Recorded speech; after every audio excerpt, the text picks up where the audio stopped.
Direction. What is the goal of the neighborhood program? Are we still aiming for the same things that we were a few years ago? And then figure out where to send this. And this is not something we're going to resolve in a work meeting. It definitely takes some in-depth look and probably calling in experts in different areas, like we have on other issues. So a decision whether to send it to the neighborhood advisory board, or in the past, we've had what we called a neighborhood program review committee. That's the kind of direction we're going for. Yeah, we're not asking for miracles. We're just asking for a direction and a group to really look this over and get to the heart of it, and then bring it back to you. So first, I'm gonna hand it over to John Magnus, so he'll go over what he's found in neighborhood programs or neighborhood councils across the country. Good afternoon, council. Are we advancing?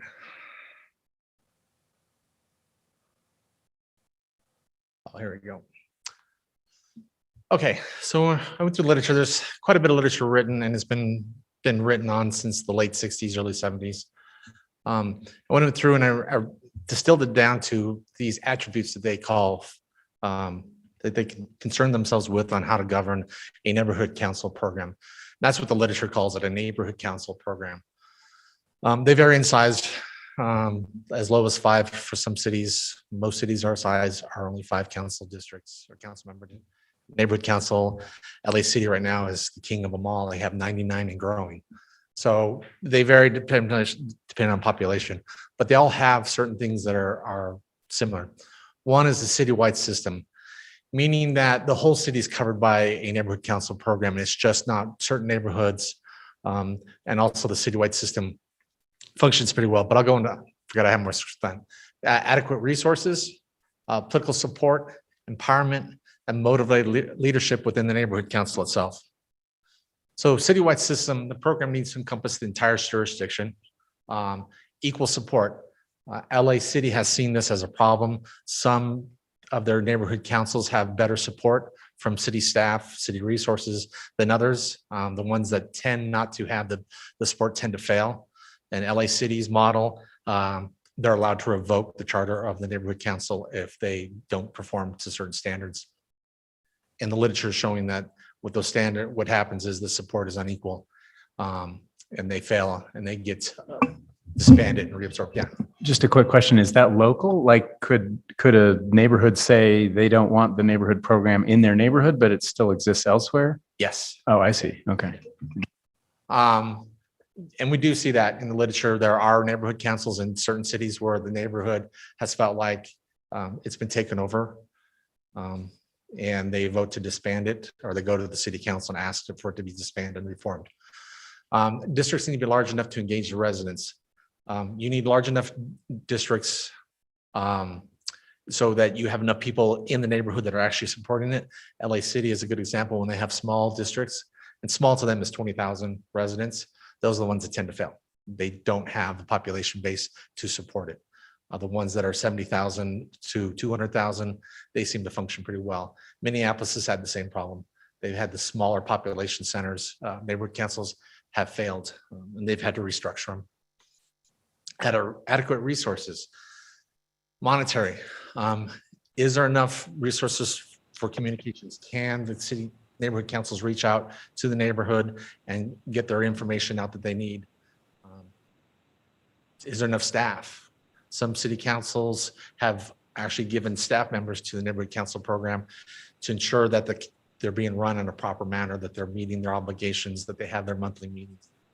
The notes are being taken. And then time. Is there enough time? This one's kind of a hard one. When they're talking about time, is the people who volunteer, can they commit enough time? If they can't commit enough time, the neighborhood council itself will start to fail because the work is not getting done, the information is not getting out. So those are the resources. Political support. Elected officials are the most crucial to this. If the elected officials don't have buy-in, the public doesn't have trust in it. That goes into a whole nother series of ward republics, which is something based on Thomas Jefferson. But elected officials have to have that support there. There has to be that support behind them. And active participation. The literature shows that the neighborhood councils were city councils actually active in it, showing up to meetings once a quarter, twice a year. Those neighborhood council programs tend to function better, better buy-in. The neighborhood thinks they're being listened to. It gets rid of a bunch of problems. And city staff. Is there enough staff? If a lot of neighborhood councils will have a police officer come and give them crime stats for their neighborhood. They'll have staff come to talk about development projects. So is there enough staff resources being given to them? And is the city actually supporting them? Empowerment. This is a tough one. This is the fine line we try to draw. This is a top-down versus bottom-up. A lot of councils, neighborhood councils feel that they're being told what to do by the city councils. A lot of city councils feel like the neighborhood councils are getting out of their lane, telling them what their job is, like they're like the leaders themselves. So it creates a us versus them. So you try to find a balancing between this. You want them to have some empowerment where they feel like their voices are being heard, but not so much empowerment that they're trying to override your own decisions or second guess you when you come to the council level and you have to make these decisions. It is your job to make the decisions, not theirs. Theirs is to advise. And when this gets out of balance, we see that neighborhood council programs start to suffer from it. It becomes a us versus them. And the communication kind of stops and you're talking past each other. Motivated leadership. This is beyond our control, other than we can make sure that people who get appointed to the neighborhood councils have buy into the program, that they accept the program as it is, and they don't want to make internal changes because they see it fits their needs another way. They have leadership skills, conflict resolution, communication skills, coalition building, because not everybody in the neighborhood is going to agree on every project or every aspect of what's happening to the neighborhood. And you need someone who can bridge that divide and come out with a consensus at the other side that they can present to you. And outside resources. Does this person have outside resources? I guess for our town would be, access to BYU professors. If they're talking about open space, there are people they can reach out to and discuss open space, trails, the river, development? Do they have those kind of outside resources? And the more we see what the leadership has these skills and these abilities to do this, the better off the neighborhood council runs. These are the salient problems. These are what we see why neighborhood council programs fail, why neighborhood council programs have issues. One is the shortage of resources. If they don't have enough time, money, they just don't have the resources. They can't get the communication out. Not enough people in the neighborhood. They just don't want to show up to it, or the neighborhoods are so small, there's not enough people in there.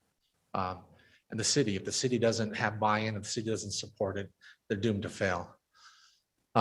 Funding, it's the same thing. Communications, training. Some neighborhood councils, some neighborhood councils go through a training program through the city, so they understand how to run Robert's Rules of Order, how to conduct a meeting, how to make sure that everybody's being heard. Other problems we see are fiefdoms. You get people elected as the chair and they think this is their own little fiefdom and they run it that way. They try to exclude voices that they don't want to hear. This is a big problem. This is in a lot of literature. Segmentation, they're more concerned about their community, their neighborhood. They don't care about the rest of the city as a whole. They want the public services, the public goods to come to them. And if they have to hurt another neighborhood council, so be it. It creates kind of a turf war within the council, neighborhood council program. Adversarial, we've seen this a lot in the literature. This is an us versus them. This not on just the level of the neighborhood council members fighting the council members in the city, but also fighting other neighborhood councils. So that is a hard one to really to understand. It's a hard one to deal with. That has to come with personalities. The best that the literature gives us is when you see this happening, you got to find the root causes. Is it one person? Is it the neighborhood council board itself? Do they need to be removed? You have to have processes in place to address this and to remove the people causing the issues. This was a weird one. I thought it was a one-off when I first read it, but it wasn't. There was more and more in the literature. Area reps. So if you put a layer between the neighborhood council and the city council, what happens is the neighborhood council feels like they're rubber stamping everything for that middle layer. And they also feel like the middle layer is acting on behalf of the council and telling them what to do. So for some reason, that middle layer causes conflict. A lot of cities don't have it. We have it. Cities that do have it do have problems. And it's, unfortunately, they don't address in the literature on how to solve it. They just note it as a problem. This is something that does happen with this second layer. The top down versus bottom up. Again, that's the same kind of issues that we would expect to see when things are out of balance, when the neighborhood council program thinks it has more power than it does, or when they believe that they're not being listened to by the city council. Other big issue is that neighborhood councils only represent about 1% of the neighborhood at its best, meaning a lot of the neighborhood councils don't really represent the majority opinion in the neighborhood because we don't know what it is, because those people don't participate. We're making assumptions. And the other one is promenade. John, can I ask you a question? Sure. On the 1%, is that because 1% of citizens show up? Or where does that 1% come from? In the literature, in one of the research literatures I was reading, they were sampling a bunch of different councils, neighborhood council programs, how they elect boards and how people participate, and what they're coming up with is less than 1% of the neighborhood, regardless of the size, regardless of its construction, will actually either vote for the neighborhood chairs or actually participate in the meeting. So what we get is less than 1% of the neighborhood is actually participating. So people get disenfranchised. People think, well, the neighborhood chair is doing what they want to do, and they just kind of give their hands up, throw their hands up and give up. The other problem, which I haven't seen here, but I haven't dug through everything as well, is a promenade. It's kind of like a fiefdom, but instead of having one person run it, you get an affluent group of residents who will freeze out dissenting voices and try to run it and create a neighborhood that they see is benefit to them, regardless of the rest of the neighborhood.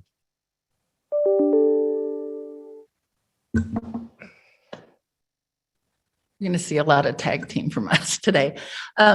So the neighborhood program is written into the city code, chapter 2.29. And it currently states the neighborhood program is intended to provide advice and recommendations to the municipal council to aid them in their decision-making and to provide the citizens of Provo additional opportunities for input and feedback regarding land use decisions that affect their communities. And then we had, I think we just added this, was this last part, Mr. Connect? Did we just add that in that last review? Kind of a caveat that they are not serving as elected officials in the way that you are on the council, just to kind of give them that clarity that they don't have any express legislative authority. They're just bringing feedback forward. So this has always been a big concern along the way with with neighborhood programs in general of who they're speaking for and what power they have. And although there's a great power in helping your residents to connect with city leaders, we don't want people to get carried away with thinking that they're truly voting for or against an issue in a way that counts. So it's delicate because I don't want to discount anybody's feedback. Just want them to know that, yes, you have expressed that you support something or that you don't, or that you have concerns, but a neighborhood can't truly vote down a project. So that's always a fun part of this. So then the program's under the municipal council, under the direction of the executive director, who then lets staff handle the majority of it, but it's kind of his neck on the line for the most part. And this is the handout that we give to our neighborhoods to help explain 34 neighborhoods. Each has a neighborhood chair. The communication goes both directions between the city and the neighborhoods.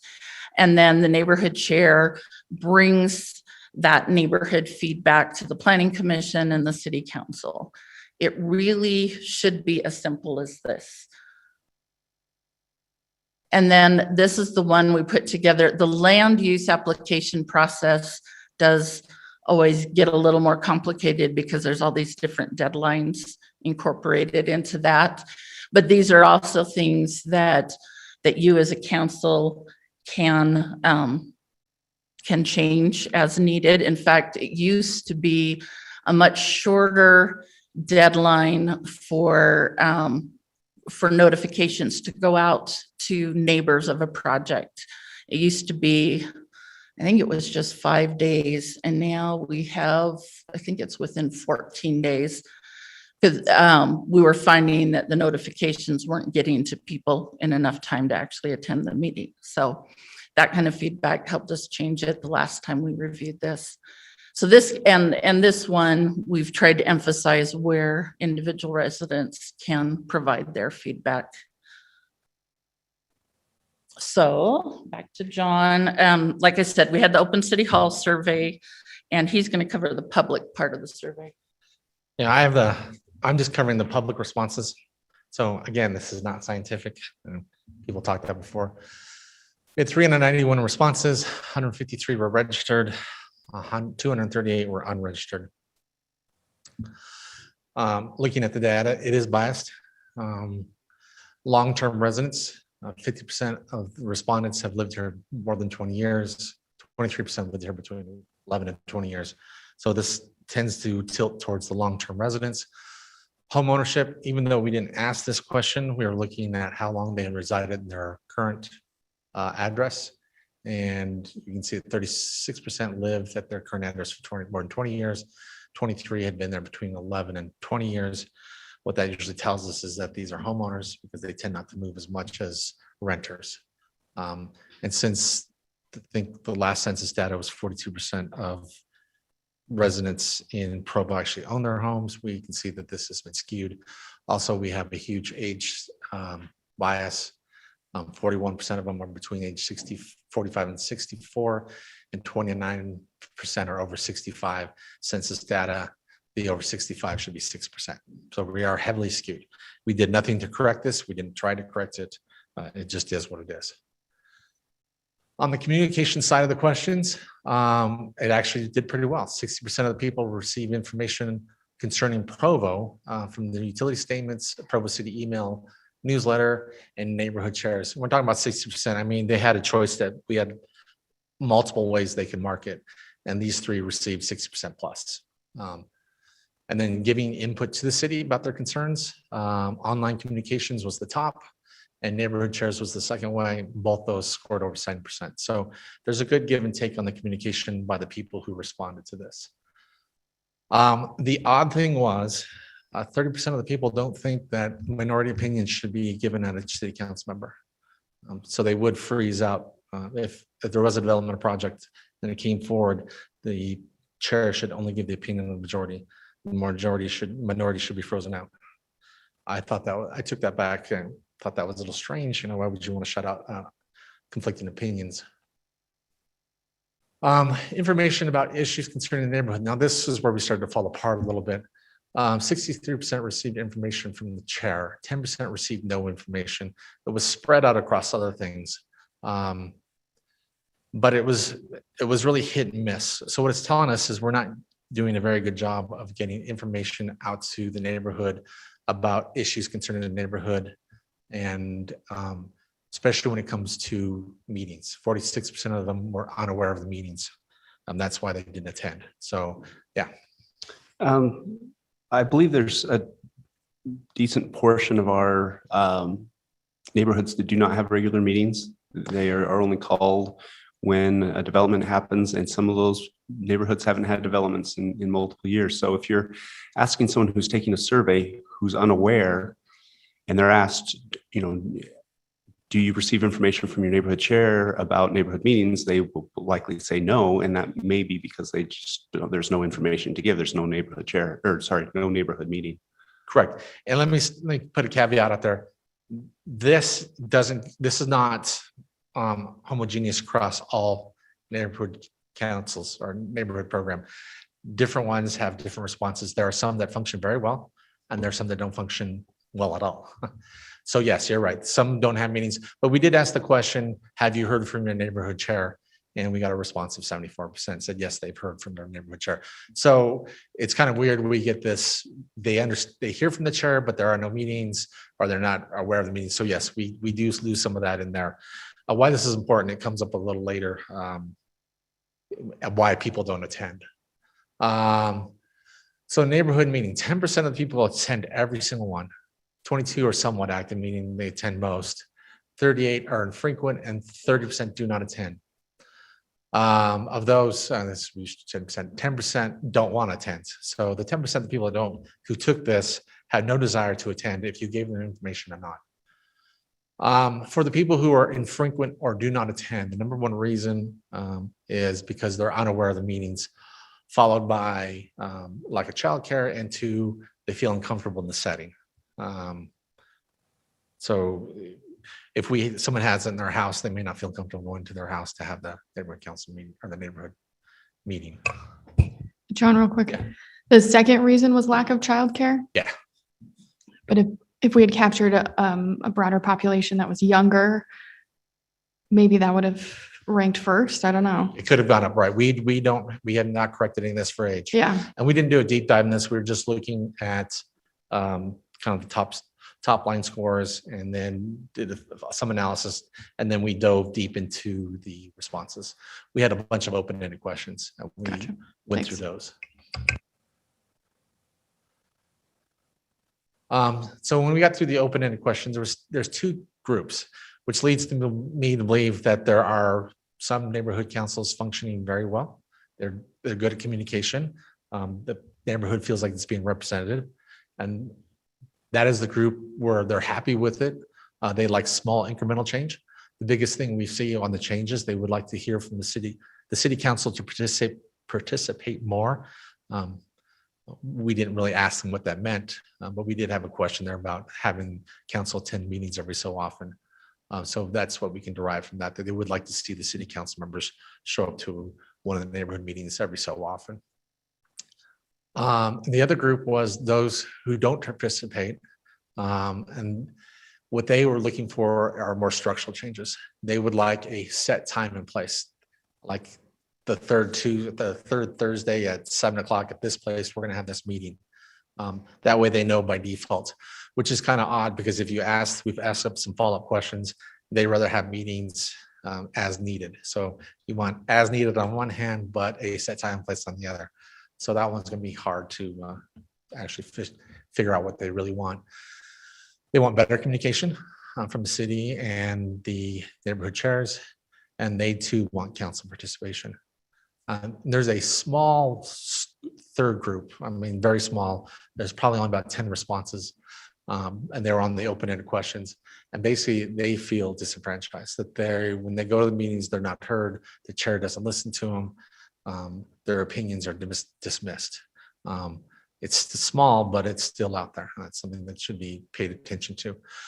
And we could take the data and drill down deeper and try to figure out which neighborhoods these are that are having the severe problems compared to the neighborhoods that aren't. Could I ask a question about that? So is that, how did that question get asked? We left some open-ended Oh, it's questions. open-ended, right, Yeah, it's okay. open-ended questions, and we have to sit there and read each one and then kind of group them Okay. together. But it was, we were getting a constant response. I don't feel like my voice is heard. I feel disenfranchised. I'm left out of decision-making process. Okay. Those are the kind of. The reason I ask is that it seems like there could be a variety of reasons why someone would feel that way. Again, maybe some of them aren't getting the emails or not feeling like they're communicated with very regularly, or they might have, I've occasionally heard of complaints where neighborhood people feel like the chair has taken some initiative that they didn't like, on behalf of a certain issue that's confronting the neighborhood and so on. So I don't know if there's more information there that we don't. There might be if we go through some of the crosstops and try to drill down into who these people are and where they live. We did get a few responses on the open-ended questions where they felt like the chair ran it the way they wanted to run it, regardless of input by the neighborhoods. I think we had 3 of those. So 3 out of all the ones we have is not bad. But if it's 3 in the same neighborhood, then you might have an issue. Like I said, that's a little deeper dive. We were just trying to give you a kind of an overview of it. And again, by no means are we saying the whole program has problems or every neighborhood council has a problem, but there are some problems that should probably be dealt with. I think that's the end of my slides. Oh, yeah, these were the concerns. So us versus them. And us versus them kind of was weird. It's not neighborhood council versus city council. We had a few of those responses, but it was some of the neighborhoods versus the neighborhood chair was some of the responses of the us versus them. Top down versus bottom up. Some of them felt like the neighborhood chair is just a mouthpiece for the council and doesn't take consideration of what's happening in the neighborhood. They feel there's a disconnect between the neighborhoods, the elected officials, and there's a disconnect between the residents and city staff. So that is just covering the public portion. Yeah. Now my mic's on. Thanks, John. A question from something you were talking about before. You talked about the research, and sorry to jump around on you, but something's been bouncing around my head. You mentioned that places in LA, if they had more size, then potentially they could be more successful. Are there places in the country that have them as small as we do, and successful programs that you can point to that have them as small as we are? No. So we're about as small as they get. You have the smallest residential, and yours was based off the church wards. Right. I found the original documents, and they did try to divide it along ward lines and stake lines. Okay. So yeah, That's good context. Smallest. Thank you. And then Karen, as a follow-up to that, Yes. how many of our current, and maybe this is information you're going to, but how many of them are currently functioning, regular meetings as a percentage of the 34? Are half of them having regular meetings? I would say probably a third of the neighborhoods regularly have some sort of activity. Okay. And like Mr. Harding pointed out, some of them don't have a reason, at least from city zoning applications to do anything. And sometimes it's hard for them to find an issue they've decided to really rally around. But if we have an issue, they do seem to find a way to rally, which is fantastic. Yeah. But yeah, probably only a third are really actually active. Engaged. And yeah, and there are another handful that if they needed to would probably be a little more active, but there is a nice handful on the other side that just is coasting. And I've heard some neighborhood chairs at times say it, with pride, that they didn't ever hold a neighborhood meeting. So, and that's part of what we're worried about, is some confusion on the purpose. And, we have quite the spectrum, everything from people who really take charge and get really involved to those who are coasting. And the way our code is written doesn't say that any of those is particularly wrong. We're very flexible. And so at the end, that's one of the discussions I hope you can have is how flexible do we want to be, or is it time for a more rigid structure? I don't know. That's a great decision point. But I opened a survey for you on the council to take and had 5 of you take it. And I was just interested in seeing what your current activity is with neighborhood chairs. And most of you seem to be interacting when it comes to those zoning and development issues. And I was happy to see you're very supportive of collecting feedback online. That's a nice way to collect it without going through the filter of anyone's personality. I mean, none of us like to be filtered that way. And what surprised me, I think in the end, was your preferences on how to be contacted. And the number one preference was for you to be contacted directly rather than necessarily gathered by a neighborhood chair, you know, to present that kind of information. So, and that was really the purpose of putting this survey to you as council members was, what is it you want? You know, every 2 years, we have the opportunity to change council members, but we need to know how we're serving you with this program. If we're not, we need to make adjustments or you need to make adjustments, whichever way works out. We want to make sure this is the best way to help your decisions. Neighborhood chairs, I knew, would have their own view, and we have neighborhood chairs that are brand new, haven't been in the trenches much and are still trying to figure it out. But then we have ones that have been in for quite a few years, and there have been people in the past who've served for decades because their neighborhood either loves how they handle it or nobody else wants to do it. Those are the 2 big ones for a lot of long-term people.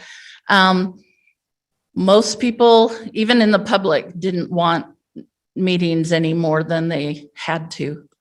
I guess we all get tired of meetings, but having some of these meetings online during the pandemic was well received, but there still are people who really need it to be in person as well. So finding a way to bring that together would be great. And that was kind of part of asking, I had a question on there asking about using Provo City facilities, because then you could have an in-person component and we could broadcast using the city's internet connection. That's not always available to us. It's definitely not available in the park, and the schools don't want to open up Wi-Fi to just anybody. So that was one of the things we talked about. Program focus, they felt it should be communication from Provo City, neighborhood visioning, and reviewing those zone change requests, and service projects ranked a little further down. But that neighborhood visioning has kind of gone by the wayside in the time that I've been here. It was a bigger thing years ago with just trying to get an idea of what your neighborhood should be like. And it's a great part of the process when you're working on a neighborhood master plan or an area master plan, but it's kind of faded off into the sunset. Mostly, I will admit that I don't have time for it as staff. It can be very time intensive, and with 34 neighborhoods, I mean, if everyone met monthly, I would leave. It would be very difficult to do that kind of thing. So most of them spend 1 to 3 hours per week on neighborhood program stuff. The Facebook groups have been their biggest source of communication and extremely well received. However, we know that not everybody's on Facebook. Email is still great. However, nobody has a magic way to get all the email addresses of their residents in the neighborhood. And we've had tons of requests about, please, can the city provide us with email addresses? And our office has no access to some magical database of email addresses. And it's something that in the eGov portion of the Provo 360 project, we are hoping to allow people to select different options and everything. We definitely want it to be an opt-in type thing and respect everyone's privacy. But right now, there's just no magic. And sometimes we lose those email addresses when you have a change from one neighborhood chair to another, whether on purpose or not. I mean, we've had a neighborhood chair pass away before they could pass along a list to anyone. We've also have ones that are very disgruntled and don't want to share. So, and 78% of the neighborhood chairs who responded said they had communicated with a counselor in the past month, which I felt was really good. So the challenges that we see, and hopefully you've also seen, that these are everywhere. Most of these challenges are not unique to Provo. So trying to reach all residents in some way. I mean, if you did a mailer, actually doing a mailer to every mailing address in Provo would probably be more effective than anything we do, just because of how things have switched in the world. But that's expensive. You think of how many bits of postage that would be. So that's expensive. Something like that you would need to budget for. The number of neighborhoods, like I said, 34, that's a lot of neighborhoods. And finding volunteers. I currently live in a neighborhood where people just don't want to volunteer to be the neighborhood chair. So you sit in limbo sometimes, and you That's don't. because they have you, Karen. Oh yeah, well, it was that way before I moved in, but it is really hard. I mean, it's a tough job as a volunteer to do this, and so I understand the pressure.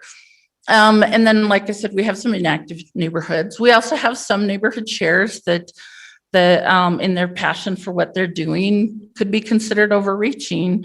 They may make demands of staff, whether they realize that they are demands or strongly worded requests. It happens, but some of those personalities would be involved and would be contacting you whether they had a title or not. Some of them were pushing buttons before they became a chair, and I'm pretty sure they would afterwards. So we've tried in the past not to make anything based on personalities because they come and go. Finding places to hold meetings. The school district charges us for use of school buildings. And so that's a budgetary thing. Also with the pandemic, I wouldn't blame them for not wanting more people to come in and use their facilities, but we're starting to have conversations to get back on track. We can use parks, but that's definitely weather dependent. So looking for those options is one of our challenges. And then a lack of consistency with gathering feedback on issues. And I'm sure this one you all have noticed individually. Sometimes you get a group of emails. Sometimes you get one person that pulls all the comments together. Having open city hall has been a great way to gather things, but we still need to keep building that. So finding a way to get you the same kind of information on each decision that's in front of you, especially if it's a zone change. And then that confusion on the purpose of the program and the role of the neighborhood chair. Some feel like I'm fighting for my neighborhood. Is that what we want? It could be, and it often is, but some may look at it as, no, I want you to just be this mediator between leadership in the city and our residents. So we need help getting that clarified. So in the recommendations, I was able to, I put out some kind of proposals in the survey just to see how people would respond. And most people were fairly supportive of some of these things, but we need, there we go. Group the neighborhoods, which we actually already have. We have area councils. I am not a fan of how they're currently organized, but that's a way to group it and be more effective maybe on the city side to get information out to those leaders who can get them out to the neighborhood chairs. I'm a little bummed that research says that's not a good idea. So maybe that isn't the way we go. But that was one of the ideas to kind of help solve the time and energy thing. Establish better meeting location options. Actually, one of the things that I have loved is like Fire Station 2, the new city center building. They have these meeting rooms available for the community, and those will be incredibly helpful. And so that I think is a great direction to go with our city facilities. The idea that I really was excited about was holding zone change meetings online, like using staff. So it's a consistent presentation, not swayed one direction or another by a neighborhood chair or others in the neighborhood necessarily, but straight on presenting the information. This is what the zone change is about. You know, this is what they're proposing. Please share your concerns and ask your questions, but have it a little more straightforward. I was able to conduct one with the mall, their zone change proposal. And it was just fantastic because as a city staffer, I could explain some things that other people might not know about definitions in the city code, things like that. So it was very helpful. And I thought that would be a great way to go. Plus, if it's online and you can record it, then people can watch it as they wish. And then you have them submit that feedback online. That's my little dream. That's my personal one that I have kind of advocated for. And then, as John mentioned, kind of that liaison with council members. They do appreciate hearing from people, and 5 of you are assigned to a district, and it'd be great if you're regularly reaching out, but then that leaves 2 of you. Whether you reach out to everybody or what, I don't know what the best plan is, but that was something that would help them feel like they're being heard by the council more. And improving training, that's definitely on our office to keep going. And sometimes we have so much going on, we've fallen behind in the training. And I've held off recently till we can kind of get this direction figured out, because it's not fun to train and then have it change direction. So this is what I'm leaving you to discuss. And of course, you can continue to ask questions, but we're looking for the goals of the program. And that's going to influence organization, staff support. What kinds of methods of communication are we looking at?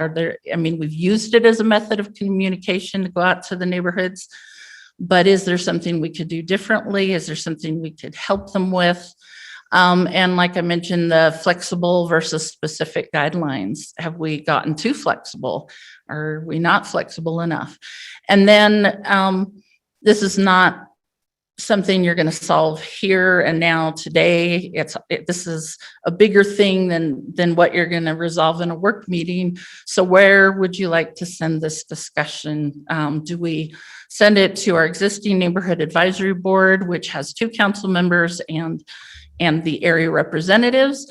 Or do we bring back the neighborhood program review committee and establish that? You'd have to assign counselors to that and determine how you want to run that. So that's the basic thing for you guys to discuss. And like I said, I'm here for questions. Yeah, I have a question. Yeah. Was the city staff surveyed on their input or feedback or interactions with the neighborhood program? No, I've openly asked for feedback from city staff, and they're quite shy. Okay. They were definitely, I gave the word out to the public information officers there's nothing wrong with city staff taking this survey on Open City Hall. But when I've tried to ask for input, nobody wants to make us unhappy. That's just, that goes with the council office a lot of times. I hear some frustrations kind of roundabout, and I know there are definitely frustrations with some people who can be very demanding and throw their title around. A neighborhood chair honestly doesn't have bigger, better privileges than any other citizen, and it doesn't replace any other resident's voice. It just is, it kind of amplifies it by collecting a group of residents together. But sometimes some groups think that majority rules. So if 51% of the people at this meeting think one way, that's all the neighborhood chair should say. And that's not helpful to your decision making. You need to know what other options are out there. So that's where it can be difficult for the city staff who don't want to complain about a program administered by the council office, but they feel some friction. Can I ask a follow-up question? I'm curious if the administration, maybe you don't want to speak on behalf of all department directors, but if you have any feedback, if you hypothetically did take this survey, what evaluation or analysis or input would you have? Because the staff does interact quite a bit with the neighborhood program, right? They definitely do, quite a bit. Let me just maybe offer a couple of observations from my discussions with department directors that are most involved with the neighborhood program. I think the biggest source of frustration for our staff right now, it centers around the role of neighborhoods in land use applications. There's a sense that because the developer is required to go to the neighborhood before anything is scheduled on planning commission, that planning staff and planning commissioners get put a little bit of a disadvantage because they see themselves as representing the city as a whole. The neighborhoods generally tend to see themselves as representing the neighborhood where the project will happen. Both sets of feedback are important, but there's a sense that one gets placed above the other. And I think that's been problematic. Many times city staff will look at a development application and really like it from a citywide perspective. It makes a lot of sense. It addresses the general plan. But when it gets to the neighborhood and the neighborhood says, we can't buy off on this, Mr. Developer, you need to do X, Y, and Z before we buy off on it, staff feels like they've been kind of sandbagged, that as they look at it from a citywide perspective, they might see things quite differently than the folks who attend a neighborhood meeting. They have really liked, one of the side benefits of the pandemic has been doing a lot of this neighborhood feedback online, which has a tendency to get a much broader base of feedback from the neighborhood rather than just those who come to a Wednesday evening meeting at 7:00. So they have really enjoyed that. A couple of other aspects I think that have been troubling a little bit for some of our departments have been a sense of how do they reach out to a neighborhood when, for example, we're getting ready to do a capital improvement project. Are we really free to utilize the neighborhood chair outreach, again, because it's largely been a legislative function, much more than an executive function. And so we find ourselves then doing, trying to get sort of around the neighborhood program in order to get information out to residents and get feedback back.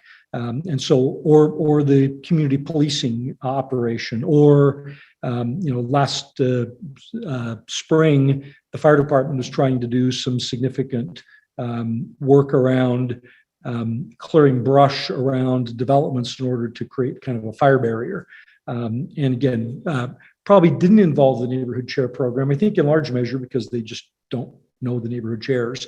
And that's a little problematic. So they found themselves doing door to door, trying to find emails, maybe broadcasting to a larger area than it might have been better had they broadcast to a smaller, more specific area. So those are some of the challenges, I think, at least from the staff perspective with the neighborhood program.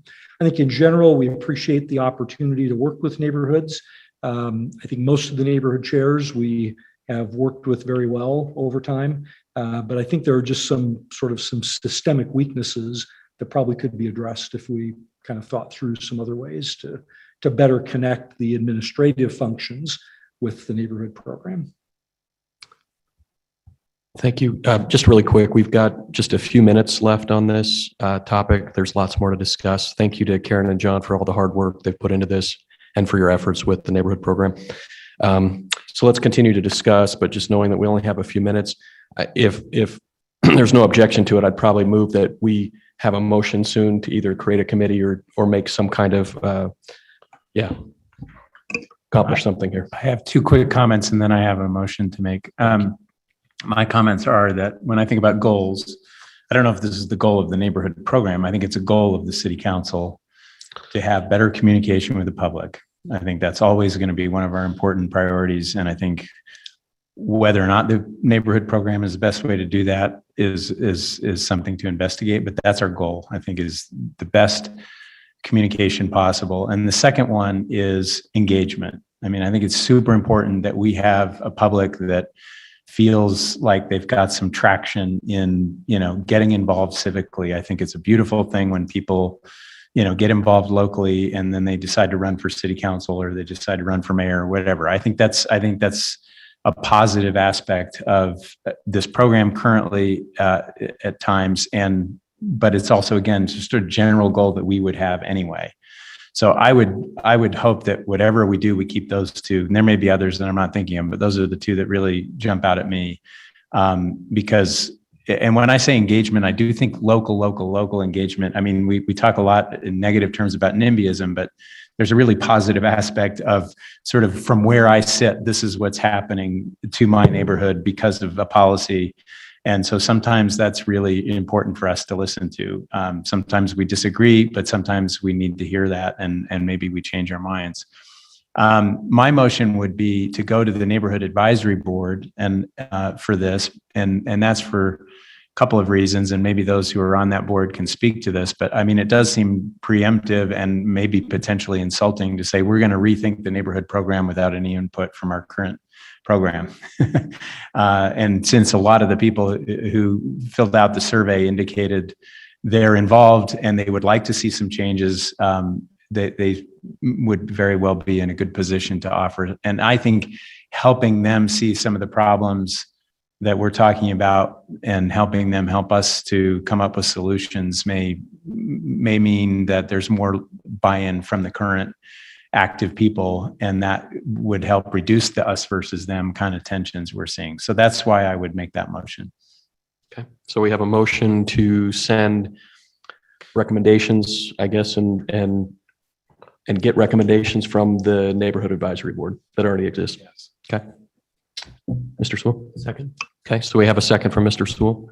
Mr. Fillmore? Just a quick comment. I like George's suggestion. I think frankly, the Neighborhood Advisory Board would benefit from this very same presentation to have this larger view of things in mind as they consider, their thoughts and recommendations to us.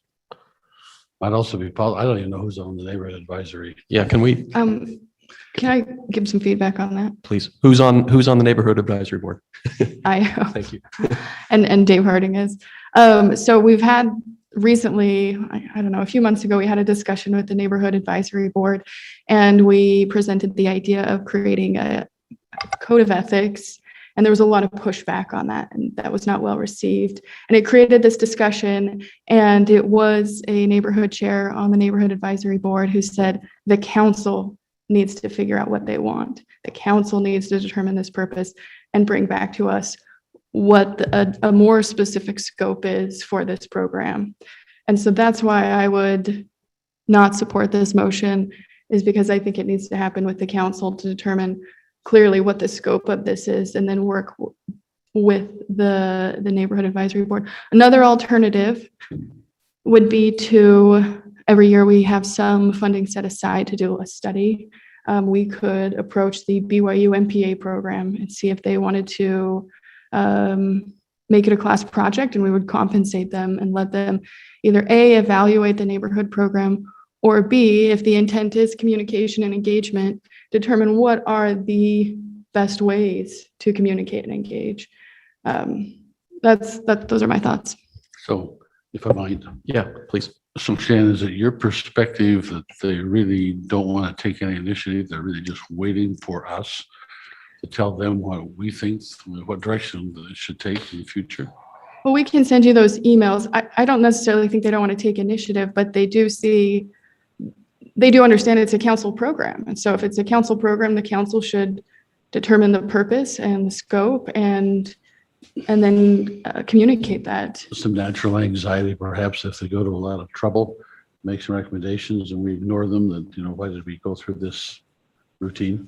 Yeah, and I do think there's a mismatch, and I think Karen alluded to this, and John, there's probably unmet expectations on both sides. So we need to determine what our expectations are and then can clearly and consistently communicate those. Besides you and David, who else sits on the board? Some neighborhood chairs. Or is it- Yeah, so currently we have Ms. Ellsworth and Mr. Harding as the council members on that board, and it's considered a council committee. Previously, it had a different construction. And then we have the 5 area representatives. So area representatives are elected or supposed to be elected annually by their fellow neighborhood chairs in their area. So it's one of the neighborhood chairs serving as an area representative. We just haven't been able to accommodate new elections. So do the neighborhood chairs some way get together formally or informally and say, okay, who wants to do this? Yes, Okay. basically, and there are several groups that it's more of a not it than it is a I want to do it. Okay. But it helps to, some areas are really great about getting together separately with their neighborhood chairs to go over some of these common issues. And that was the intent of having areas. Okay. And a question for John, perhaps. When you did your study, did you see any successful neighborhood programs where neighborhood chairs and area reps were appointed as opposed to elected?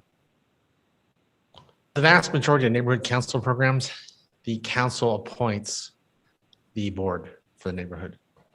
It's The done idea through being to done get- through nominations from the people who live in the neighborhood, want to run and serve, and then the council as a whole appoints them. The idea being to get somebody involved who is motivated to do something. Yes. Okay. That way you can make sure that they have those leadership skills that will make it function properly, that they have those skills and they do have buy-in. And if there is a problem, then it's basically back on the council's head to deal with it and take care of it, not the neighborhood. Okay. So Bill- something. Bill, can we skip to Mr. Jones real quick? I think he had a comment. And then Cliff, if you had one, and then Mr. Harding. We've got to move this along and specifically to the motion and either vote on it or have a substitute motion. Yes, thank you, Vice Chair. So really quickly, this isn't so much a legal comment, I guess, as much as kind of an issue spotting comment. That I think the issue that's being discussed right now is that there's a little bit of I think you run into issues of conflicts of interest and maybe negotiating against yourself kind of issues. Because when you ask the question to a group that is the subject of the regulations, tell us how to fix the problems that you see, I think there's a very strong likelihood that the response you get back is we don't see any problems. Or that you get back a response where the group has spent a bunch of time spinning their wheels and is going to give you recommendations about how to solve problems that aren't actually the same problems that the council sees. And so anyway, just a word of caution about that I think that because of those inherent biases or natural ones, not malignant or anything, or malicious, but those natural biases and conflicts of interest, that from an efficiency standpoint, it seems to me that it's more helpful for you to determine first exactly what the problems are that the council actually adopts. This kind of goes back to what I always say about development agreements, right? Don't just negotiate with the developer about what the neighborhood says they want. Adopt personally as a council the problems that you believe as a council are the problems, and then negotiate over those. And I think that same principle probably applies here as far as getting back answers that are going to be useful to you. Thank you. Cliff. Brian hit the head on some of the things I wanted to say, and that simply is part of the reason council the council staff has brought this to you as a council is that we want your feedback. We know that we've seen some resistance from some of the neighborhood chairs and area reps on some of the proposals that we've discussed with them. We think it's very helpful to get what you as a body want so that we can help tailor any fixes as we discuss with the neighborhood chairs as well. And you may even want to consider going so far as creating maybe even a different committee to review things and bring together, say, some council members and some neighborhood chairs that have served in the past, along with some present ones, and have some discussions about how to make things better. One of the challenges I think we face, and I've heard this frustration from various city officials as decisions get made, is just as we, there's pros and cons to the whole neighborhood program. On some element, we love to go out and get the feedback. We love to use the program for dissemination of information. We love to get the feedback from them. But very often that feedback comes back as a filter. And just as you're elected to make decisions and gather information, everything else, our neighborhood chairs feel the same, that they can get those information. And when it works well, it works well. When it works poorly, it works poorly. And I think we can all come up with some examples of times when we've seen it work poorly. Two that stand out in my mind. One is when you get a neighborhood chair representing that they had a neighborhood meeting and the 3/4 of the group was opposed to something, and you find out there were 4 people at the meeting. Or another, I can think of another example from a couple of years ago where we had, in subsequent meetings, we had a neighborhood chair, vice chair come to a council meeting and represent something about the neighborhood meeting that they were at. And then 2 weeks later, we had the chair come back and represent about the very same neighborhood meeting.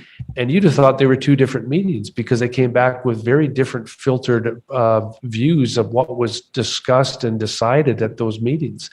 And that's where the challenge is how to get the best information back. And so on the land use issues, for example, we've been pushing heavily during this COVID environment to get people to use the Open City Hall as a format for giving us our feedback on the land use issues. Right. And I think that's been very helpful. And I know that when I've talked to some of the planning staff at different levels, what they've represented is they would love to get rid of having the neighborhood meetings on the various items and having that be the process for reporting, and instead use Open City Hall and let neighborhood programs do some of the things that they're best at, which is to help build and improve the neighborhoods. Thank you. I think I'll just interject really quick, and then Mr. Harding, I'm uncomfortable with the current motion if somebody who serves as the council on that is uncomfortable with it. So I think we need to consider that or change our representation. I think what we need to quickly evaluate is whether or not we move forward with the current motion, create an ad hoc committee, that we're going to move forward with, or to review this as a whole, right? So those are our 3 options, and we need one of those to proceed in the next few minutes. So, Mr. Harding. The question was asked earlier, how is the program serving the council? And I think a lot of the discussion has been kind of with that prism. Another question might be, how is the program serving the residents of Provo? And you may get very different answers depending on how you're looking at that. I've been taking a lot of notes. I'm not going to go through most of them, but let me just mention, we've talked about the communication and the engagement aspect, and it sounded like that engagement, and maybe the engagement is getting to this as well, but engagement with the city government. I think one thing that we're potentially missing, and I agree that there's many neighborhoods that aren't doing this, but the ones that are doing it well, they're empowering the residents to solve their own issues. As we've seen the River Grove neighborhood and how they've kind of adopted Lions Park. And instead of just saying, well, city, fix this water fountain, they go out and they have service projects or whatever. And they've really, over the years, made a lot of improvements to that, put a lot of sweat equity into that. They feel a lot of ownership of that. It's not just a service that the city gives them, but it's their park. And there's a lot to that. Dixon neighborhood has had many events, and the city doesn't do anything. Doesn't need to do anything. there's been some service projects where the city provides helps with some tools, or I guess that's a different NGO that helps, but it's kind of coordinated through the city, or provides a dumpster, something like that, a little support, and the residents come out and do the work. And I think there's some value there, but that's not being seen across the board. And so I support any changes we can make, but I do want to make sure that is one of the express goals and objectives of the program is to do that. Maybe one last thing is I think when we look at ways of getting information back, land use as well as other things, and I think Open City Hall is a great tool, and I think we can, as council staff, we can provide, or city staff, we can provide a very uniform experience through that. But we can also provide, this neighborhood meetings as an additional optional additive opportunity, because some people are far more comfortable getting together with their neighbors, discussing it out. I don't know about you, there's times where I fill out online surveys or whatever, versus have a discussion with a group of neighbors, and I think of things, or someone says something that, oh, that's a really good idea, I hadn't thought about that, and some of these things can really build off of each other. So I think by kind of doing that additive approach where we provide this baseline, so even if there's no neighborhood chair or a dysfunctional neighborhood, residents still have those options, but then we don't take away the option that many have found valuable over the decades through the neighborhood program. So with that, Can you speak specifically to what the motion? Yeah, Whether or not the motion, current I committee- don't, if we were to go forward with the motion, what I would request is that we add a third member of the council to the NAB. And I would also ask that perhaps we try, now that we're moving a little bit back to normal, maybe see if we can make sure, or just have the area reps reappointed. And maybe even with the explicit idea that we're going to be going into a review and phase, and really see if we can get people that want to be part of that process, part of that. But I would also support either tackling this as a council, body of the whole, committee of the whole, or creating another panel that has both council members, as well as I like the suggestion, former neighborhood chairs as well. Just anyone who really has a passion for making a good program that will serve the people of Provo. Thank you.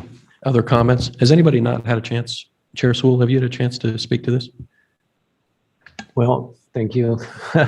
I guess I'll just say I appreciate the comments from Mr. Hanley and Mr. Harding, and would really echo those. I've seen a lot of good through the program. Overall, I'm pretty happy with it, warts notwithstanding. And so I'd probably just be happy if we just did a little fine tuning and focused on other things. But if I would be supportive of the different options that we've discussed for looking at it. Thank you, Chair. Ms. Ellsworth? Yeah, I'm ready to make a motion. I would create a substitute motion that 3 members of the council, myself, Mr. Harding, and Mr. Fillmore, perhaps, create an ad hoc committee to address some of the concerns that were presented today, and that ad hoc committee work with the administration in 1 or more meetings, current chairs in 1 or more meetings, previous chairs in 1 or more meetings. I know Mr. Holterstrom of United Way has some good thoughts about this, and come up with solutions. And maybe that includes doing a study with BYU, maybe not, but I would refer it to this ad hoc committee. Okay. Do we need anything else for that motion? Yeah. Elizabeth? It's on from here, Okay. yes. There it goes. We need to have you designate as part of the motion who would be that ad hoc committee chair and vice chair. Okay. So back to Ms. Ellsworth. Chair, And Vice Chair? Since it's my motion, I'll assume that I'm chair, and then vice chair is Mr. Harding because Mr. Fillmore pointed to him. Scientific method here. I support that. So I'll second it. Other comments on the substitute motion?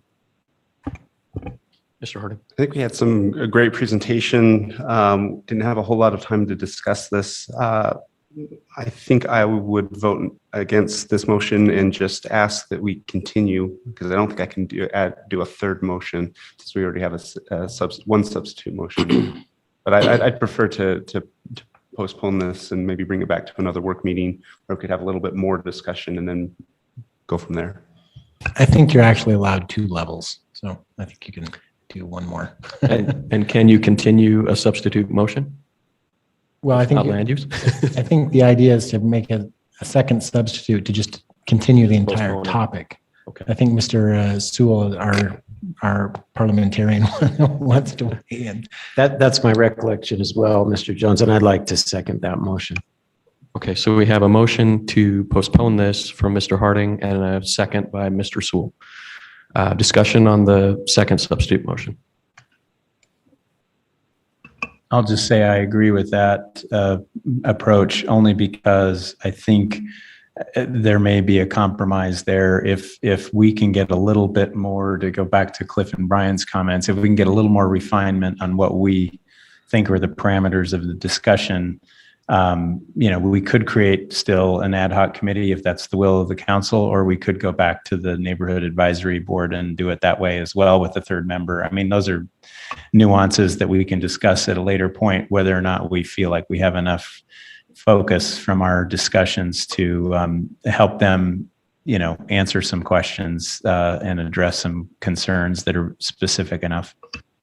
So I would vote in favor of the. Does the motion need to have a time frame, or does it just 2 weeks out and we look at it again? I think my motion is just that we continue the item, and then I'd look to leadership to reschedule it. But I would hope that it comes back quickly. Soon. Thank you. Other comments? So is the point of continuing it to have this conversation again, a broader conversation, or with different information? I think my intent is I feel like we had a lot of information and not a lot of discussion. And Okay. so as I kind of wrapped up, I'm like, I think we could do it with an expanded NAB, reformulated NAB. I could do it with an ad hoc. We could do it as a council, but I don't think we had a good opportunity to really think through which of those are the best. Yeah, Okay, and so- I think we did. To my point, I think it would be helpful to whatever committee is created or used to have some guidelines about, which I don't think we've had the time to discuss. So do we want the staff to bring back maybe like 3 alternatives of structure that this could pass? For me, I think it's just more discussion and with the objective that we come up with a directive to that committee and decide on which kind of committee it is. Okay, because the staff already told us that they would not send it to the NAB. Mr. Chair, if to Councilor Ellsworth's question, if you continue it and we're understanding that there's some desire to see what the next step is, we would prepare to bring something to leadership as early as Thursday of this week to discuss kind of what the next steps are. And then as we work through that over the next 2 weeks, we could bring it back for a shorter discussion on the 20th and help you get to that point where you can make actually act on one of the motions or whatever you come up with at that point. Thank you. Okay, any other discussion on the second substitute motion before we vote? Have we been watching Mr. Hoban? Am I supposed to be watching Mr. Hoban? Good? All right. So nothing crazy going on, I don't think. Let's go ahead and call for a vote then. So can we do a vote all at once if we're here? Okay. So all in favor, vote aye. Of the substitute of replacing the motion? On the substitute of the substitute motion, just to continue it, Yeah, we're voting on the second substitute, which is to continue the item. which would eliminate We wouldn't go back layers after that, right? Yeah, okay, so everybody in favor, say aye. Aye. Aye. And keep your hand up, actually, sorry, so I've got everyone but Counselor Ellsworth in support, and Mr. Hoban as well. Everyone, if you're not in favor, no? And Ms. Ellsworth is not in favor. Okay, so the motion passes 6-1, and we're on to the next business. We'll bring that back after leadership looks at it. So the next item of business is a resolution approving Veracity Networks LLC's assignment of the franchise agreement to Firstdigital Communications LLC. We've got 5 minutes for this, and Mr. Marcus Draper, Assistant County City Attorney, will be presenting. Thank you, Council Vice Chair. So Veracity Network and Firstdigital both currently have active franchise agreements with the city. Veracity Networks has sold its interest to Firstdigital and is seeking to assign its rights and obligations under its franchise agreement to Firstdigital. Under the franchise agreement's terms, as well as Provo City Code, they need approval of the municipal council, which is why we're here asking for approval. We are obligated under our franchise agreement to we cannot unreasonably withhold or delay our approval of this assignment. So I'm not in possession of any reason why we shouldn't approve the assignment, given that both are active and in good standing, have franchise agreements with the city, and would ask for approval of that. And so that should be coming on the consent agenda tonight. Are there any questions for Mr. Draper? Doesn't change the terms of the agreement in any way? No, it does not change the terms of the agreement. It would expire when it expires. The terms would be identical. It would now just be Firstdigital LLC or Communications LLC's rights and obligations as opposed to Veracity Network LLC's. Okay. Questions from the council? All right, we'll see that tonight. Thank you. Thank you very much.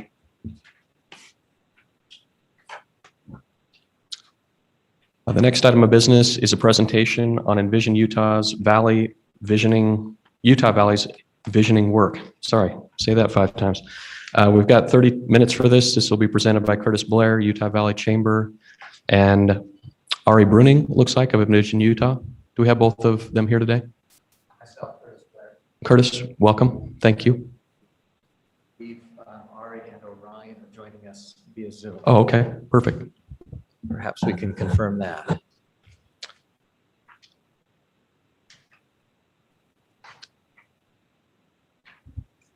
I don't see Ari. Elizabeth, do you see Ari? Maybe I just don't. So I believe Ryan Beck is here. So we've just promoted him to a panelist. And then Mr. Blair, do you mind restating your name and your title in the microphone? The audio won't have picked you up as you You were. bet. My name is Curtis Blair. I'm the president and CEO of the Utah Valley Chamber of Commerce. Ryan Beck would be substituting in for Ari Bruning. Oh, for Ari. Perfect. Then we're ready to start. Right. Thank you, Curtis. Thank you. It's an honor to be here. For many of you, this might be our first time. For most of you, it's just our second time meeting. I'm relatively new in my post, and it's been an honor to serve the Utah Valley Chamber in this capacity, getting to know many members of our community in a deeper and broader way, especially as it relates to valley visioning and managing the growth that we will be seeing in the valley here in Utah County. The coordinated resources that brought this to bear include all of the chambers in the valley: American Fork, Eagle Mountain, Point of the Mountain, Payson, Santaquin, Pleasant Grove Chamber, all the way down through, from the Point of the Mountain down to Santaquin. And it's been my privilege to get to know each of these leaders in their own right and the vision that they have for the growth and the community support behind Valley Visioning. We also coordinated with our 2 institutions of higher learning and commissioned this work collectively to Envision Utah to see it through, which was a composition of surveys, forums, feedback received in city councils and in other areas throughout the valley. Next slide. It was sponsored and underwritten by quite a few members of our community.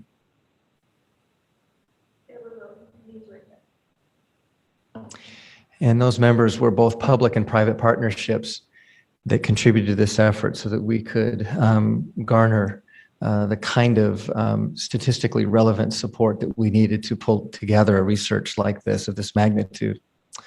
And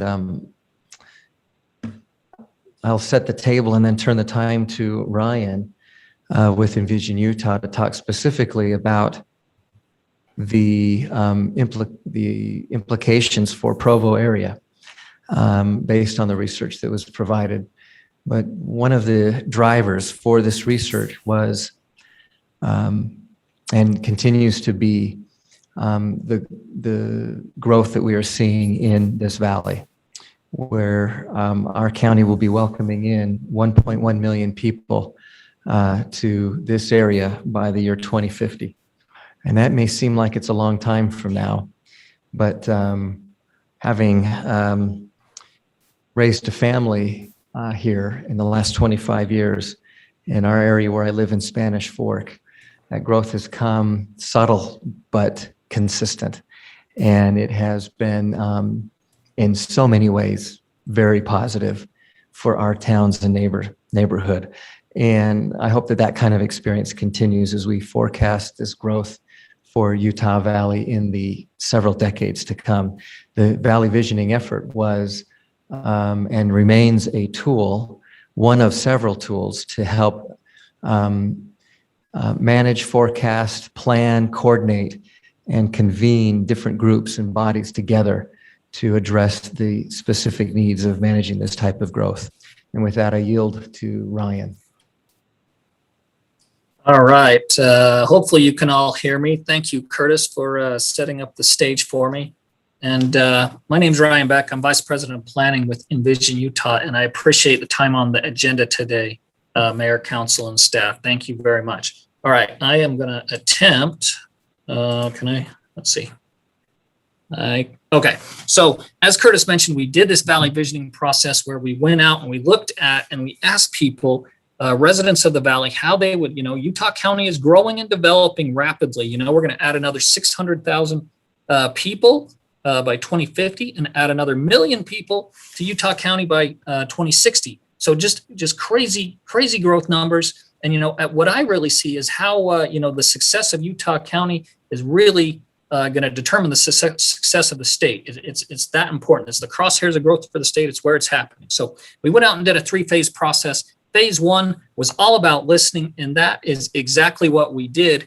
We surveyed people to the tune. We had about 2,700 people take an online survey. We did, geographically spread out workshops, public workshops across the valley. I can remember one evening in January, one cold evening, we met at Provo High School. Thank you, Mayor Kafusi, for being an opening act for us. That was awesome. But we opened up there, and at those workshops, we asked people to deal with the growth. We let them deal with it by either drawing roads, on the maps, or, telling us where housing should go, what type of housing, where do the jobs go, where do they see all these people going as Utah County really grows and develops. So we did mapping and survey work with them. This is just one of the many results that we had. And so the question here is, thinking about the quality of life in Utah County, which of the following factors has the greatest positive impact on your overall quality of life? So we heard just what you'd think you'd hear. Things about the people, right? Family and kid friendly. We want safe neighborhoods. These values and morals of the people are really important to us. We heard things about the economy. We need good places to work. We need economic opportunity. What about housing? Traditionally, Utah's known a pretty low cost of living, but we're watching housing prices just grow and grow and grow. So that was a big concern. But people love Utah for the nature and the scenic beauty and our outdoor recreation opportunities. So those are the things that really came to the top of the list of what's important for Utah County residents. And so that's kind of what we focused on phase 2 in the scenarios, where we went out and we put together 5 different scenarios about how and where we grow, and we took that back out to the public. We had 11,000 people weigh in on that through an online. We did another round of workshops, but let me just give you a few survey results from that. So this was the how and where we grow question. Scenario A that we presented was all about current conditions. We continue to grow in the same fashion that we have for the last 20 years. Think about the direction, a little bit west, a little bit south, about the same lot size, about the same housing mix. Scenario B was all about organized centers, where this growth occurs in mixed use areas, mixed use centers, where we make these investments in high capacity transportation. Scenario C, we see a lot of growth going out towards Saratoga Springs. We see a lot of growth going towards Eagle Mountain. This really looked at that westward growth. Scenario D looked at southern growth, south of Provo, between Provo and Santaquin. There's lots of available agriculture land that could be developed if we choose. The water's there. So that looked at this. Scenario D looked at southern growth. And then scenario E really focused on urban infill, where we accommodate as much growth as possible in our existing urban areas, fill in those vacant lots, fill in those underutilized parcels. So those were the scenarios. And there's two things going on here. In the blue, we have those 11,000 people that I mentioned. Those are the survey results from those.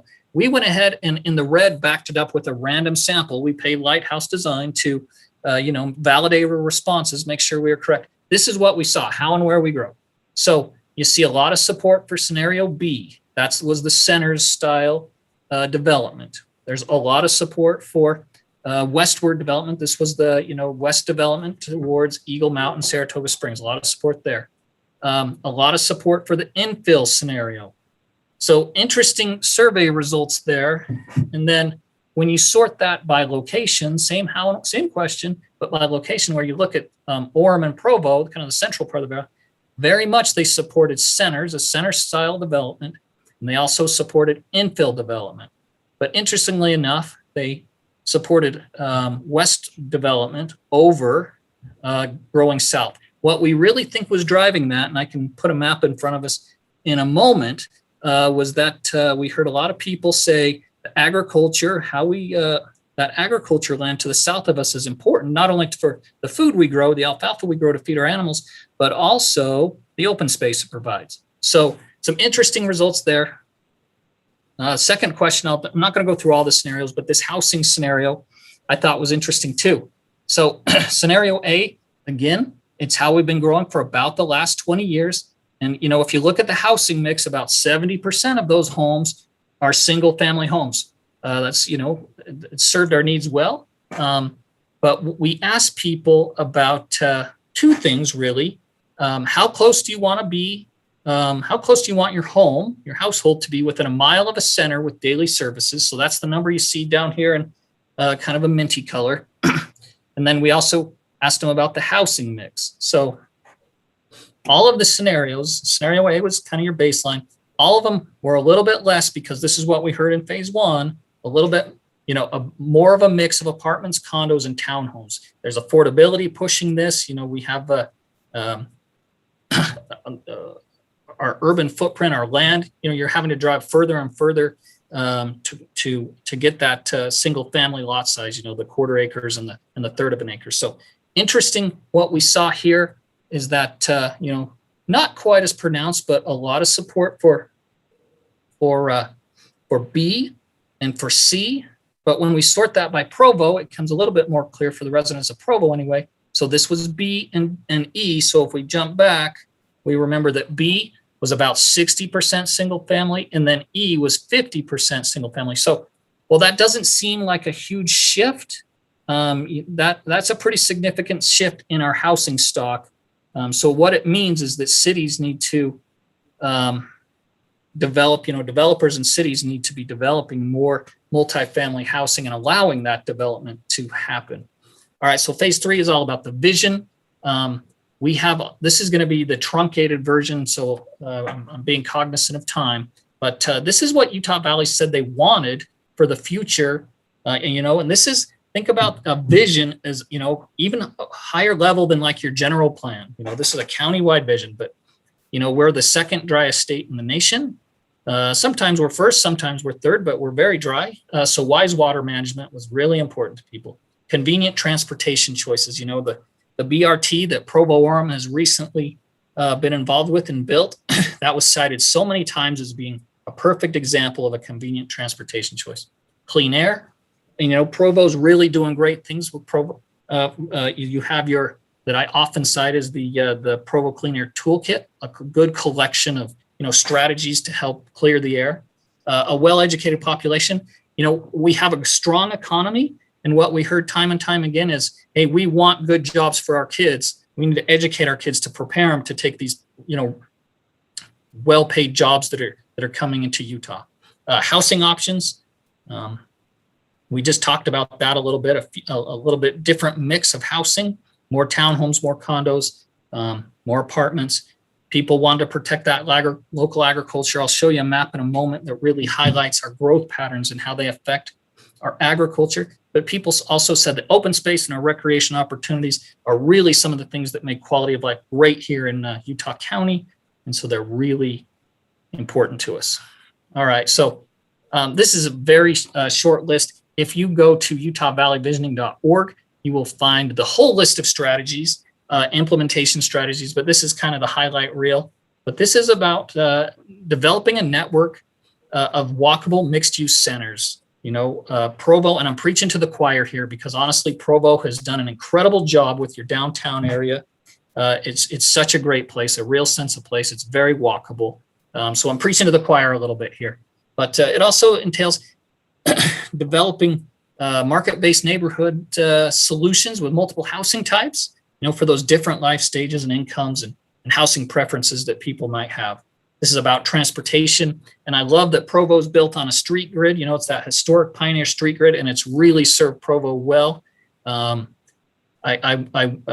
need to get your transportation planners and your city folks out to help me talk to other cities about this.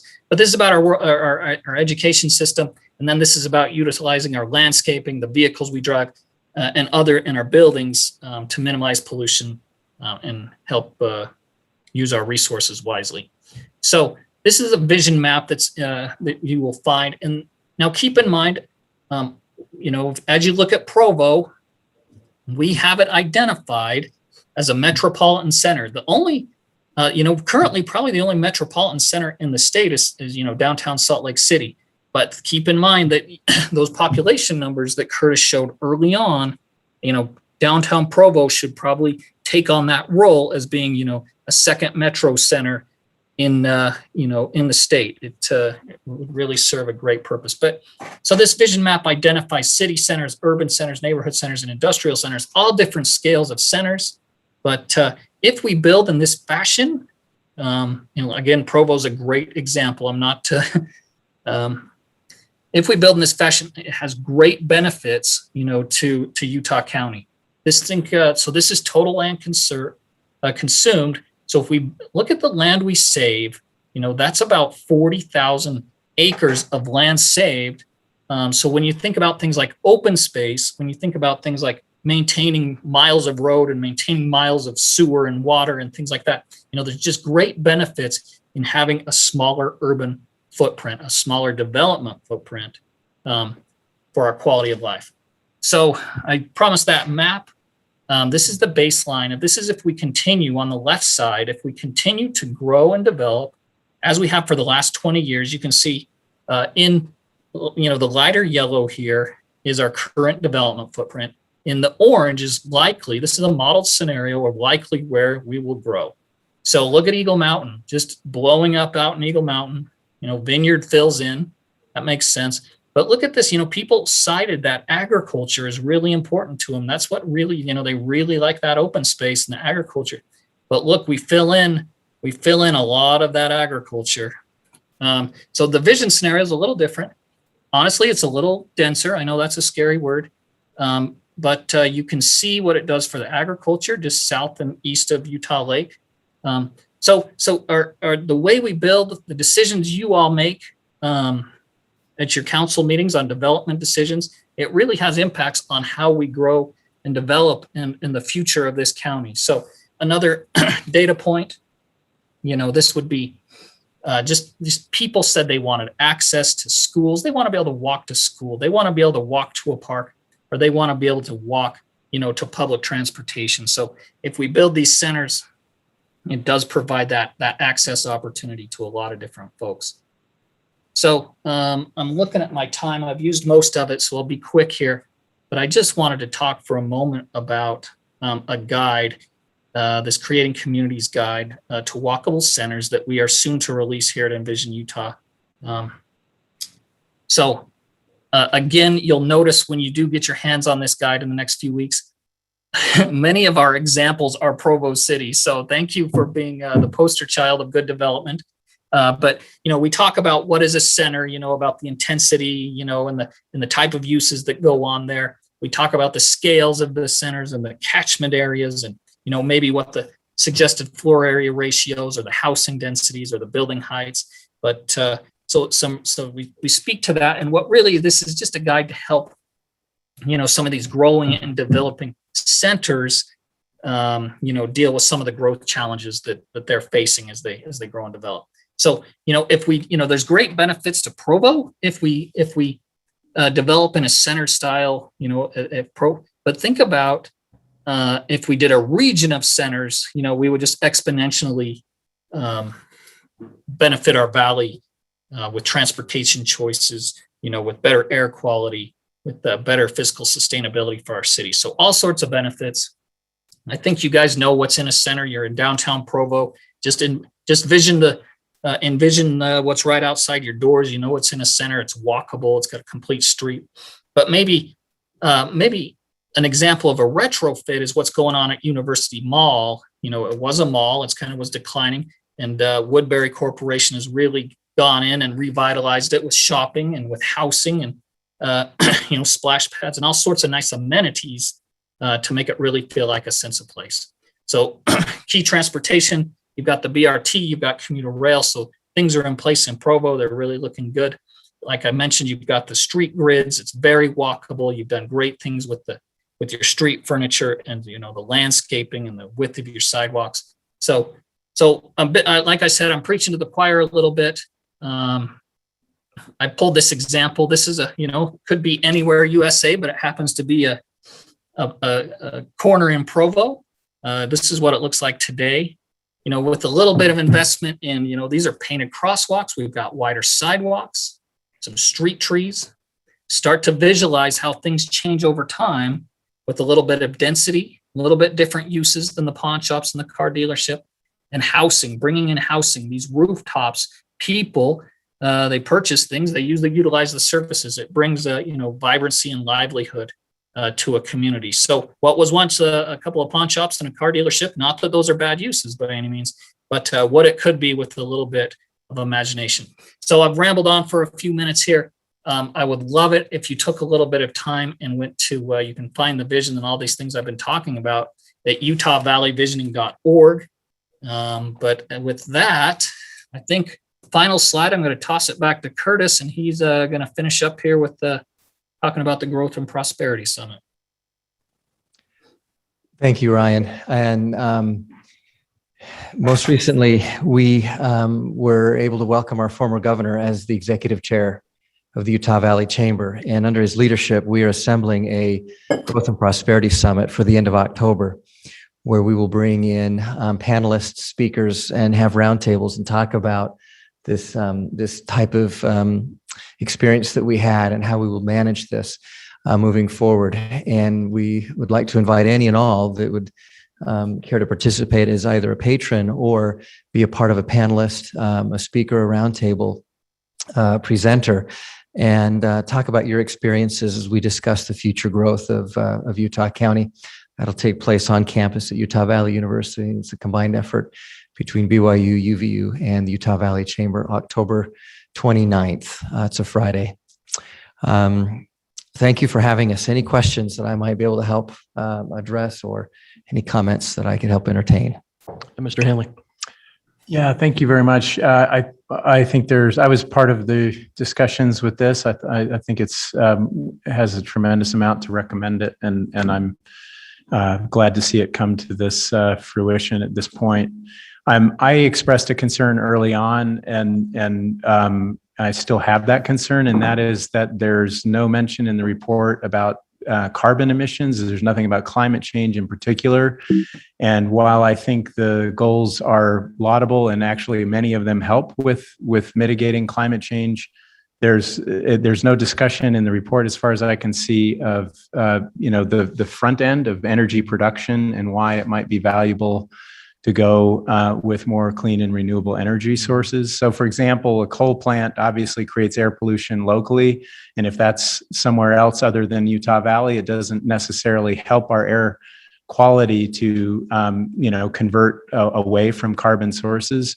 And yet it does actually help for the prosperity and growth of the community to be more sustainable over time if we do so. So I mean, there's some areas in which clean air and climate don't exactly overlap, and so whenever there's a discussion of reducing emissions, there seemed to be a sort of determined commitment to not use the word carbon. I don't know if that's a fair description, but I'm curious to know why there wasn't more mention of that in the report. I have two thoughts, but because that report predated me, Ryan, are you still with us? Maybe you can weigh in on that, and then I'll share my input. Yeah, and your points are very, very well taken, and it was, the source of actually a lot of discussion with our clean air group. And you're you're right. You're hitting the nail on the head, right? You're right on point. What I would say is maybe the group, our air quality group, decided that those are using the word carbon or climate change does invokes some negative feelings from people, and so the group decided to steer away from that. What I'm hearing for you is maybe that maybe that's not the wisest, wasn't the wisest idea, but the good news is this is absolutely a living document, and we are more than happy to relook at any and all strategies and to go forward, looking forward. So your points are well taken. I think to address perhaps an action item based on Mr. Handley's salient comment, most recently our chamber has been invited to take an increased focus on carbon emissions, knowing that it's probably been a gap for some time. And so I've been invited to continue a dialogue with the Utah County Air Coalition that's led by Ned Hill. And I attended my first meeting last week before the holiday, and it is very much top of mind for that special task force, which was organized by Mayor Curtis at the time, and it continues on. It took a bit of a hiatus. In fact, it took a hiatus primarily because leadership left and served other areas of service opportunities for their faith in other communities. But it has since been reinstated, and had our first meeting since the beginning of the pandemic at the beginning of July. And I was very pleased to see that it is a topic of concern, and that there was perhaps 47, 48 members of our community invited to that, and they had about 20% attendance. I think we even had a Provo City representative there. Although more were invited, we did have one that attended. And I think we had someone from each of our communities from Utah County participate in that particular meeting. Our goal is that room that we met is too small for the numbers that we have coming in the future. We are bearing most of our resources within our Natural Resources Committee that's led by a member of our board to head that up. And I've leaned heavily on Governor Herbert, who is aware that this meeting took place, knows our chair, Ned Hill, and has extended an invitation for him to continue this dialogue, because we did notice a gap in that particular issue. The second comment is that a lot of the feedback that this report received were those things that were top of mind of our citizens. And other things took a leadership or more of a lead, topic, or more attention to other topics than carbon emissions, because there is so much that this canvas would need, and so many colors to paint a vibrant strategy for growth and managing that growth. Not to say that it wasn't important, but it didn't lead out in the top 3 or 5, and it probably should have. In fact, I bet if that same survey were given today, you'd see water rise a little more high on the list than it did in 2018. And I think, as to Ryan's point, and as a living document, it behooves us as a chamber and as a community to address those needs as they become more critical for our county. Housing is a perfect example of that. Also, something that may not have been on our radar in 2018, but definitely now is a topic of conversation for the chamber. Thank you. Thank you. Thank you. Cliff? Thank you. I made the invitation to you guys to come and present to us, and I really appreciate you coming and doing that. It's informative for all of us, whether we're council members or staff, and maybe you could give us some thoughts. Very often when we talk about, and you showed some slides in here earlier that had talked about how we want to have affordable housing, we want to have walkable communities and everything else. And as Ari noted, we have a very walkable downtown and the attractiveness that goes with that. Very often though, when we get down to the neighborhood level, we've got a project coming in, and people talk about wanting to have walkability, they want to have this and that and affordable housing, all that. But when we get down to the neighborhood level, very often what we're finding is that they're fine with these projects as long as it's across town or somewhere else other than my neighborhood or next to my neighborhood. What advice or suggestions do you guys have, given your experience around the state? Great comment. And I could sense where you're going from your first sentence. And I absolutely agree. In fact, when I walked in to the council chambers, I heard the acronym NIMBYism and a real life personal experience that I had just this last Sunday.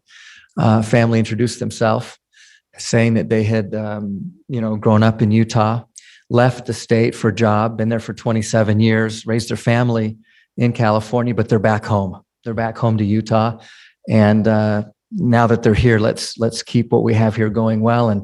And even had the audacity to say, now that we're here, we can limit the amount of growth coming, to Utah. And I thought that was a little bit disingenuous.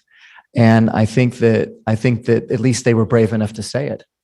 And I think that there's a sentiment there. And I've been finding that as we visited other city councils and as I've been working with other chambers, what we say and what we do are often different.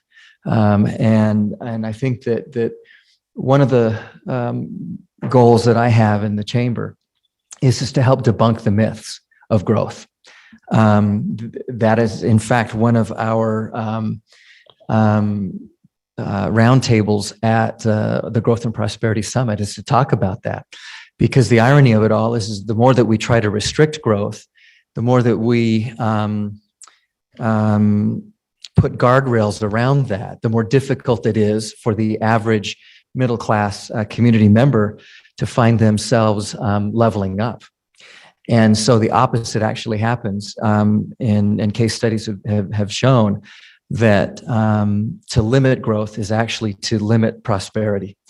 And that which you speak of, not in my backyard, is a real sentiment.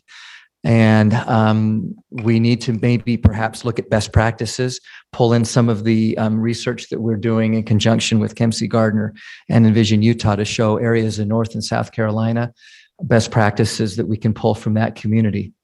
Other areas that have a very linear growth pattern we're looking at where parts of suburban Denver were back in 1985. In 1985, Colorado passed the 3.2 million threshold population for the state. Our 2020 census just put us there. We are 45 years behind that in growth. We're pulling in best practices from what that metropolitan area did well and didn't do well to help address this area of growth. So we can have growth. There's no doubt about it. The question is we going to have good growth, or are we going to have unmanaged bad growth? And I think it starts with debunking some of the myths. And so we hope to address NIMBYism as well as other myths. But they're also very real best practices that we need to employ and to avoid some common pitfalls that can easily, beset a community in its growth plans and patterns moving forward. So yes, thank you for bringing that up.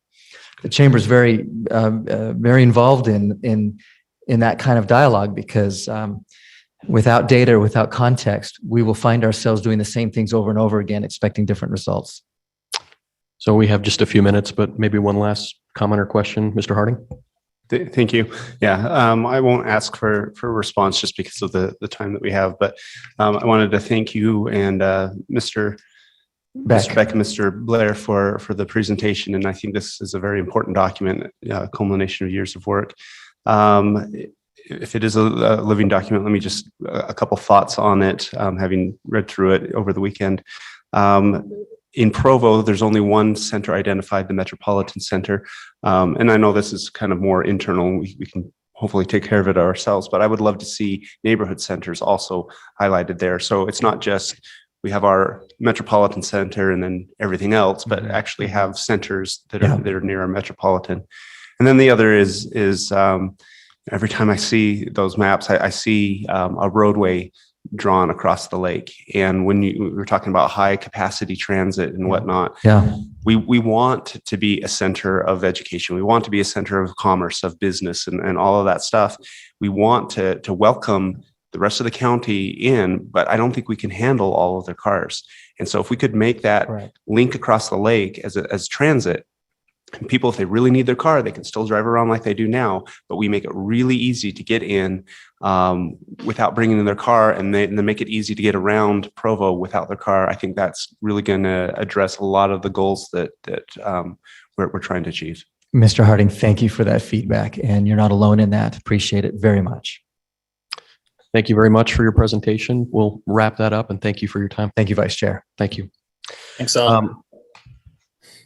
Sorry, was that? Oh, okay. We've got a scheduled break right now, but I would propose that we go through the next two items as quickly as we can and get them knocked out and then take a break after that. Is that okay?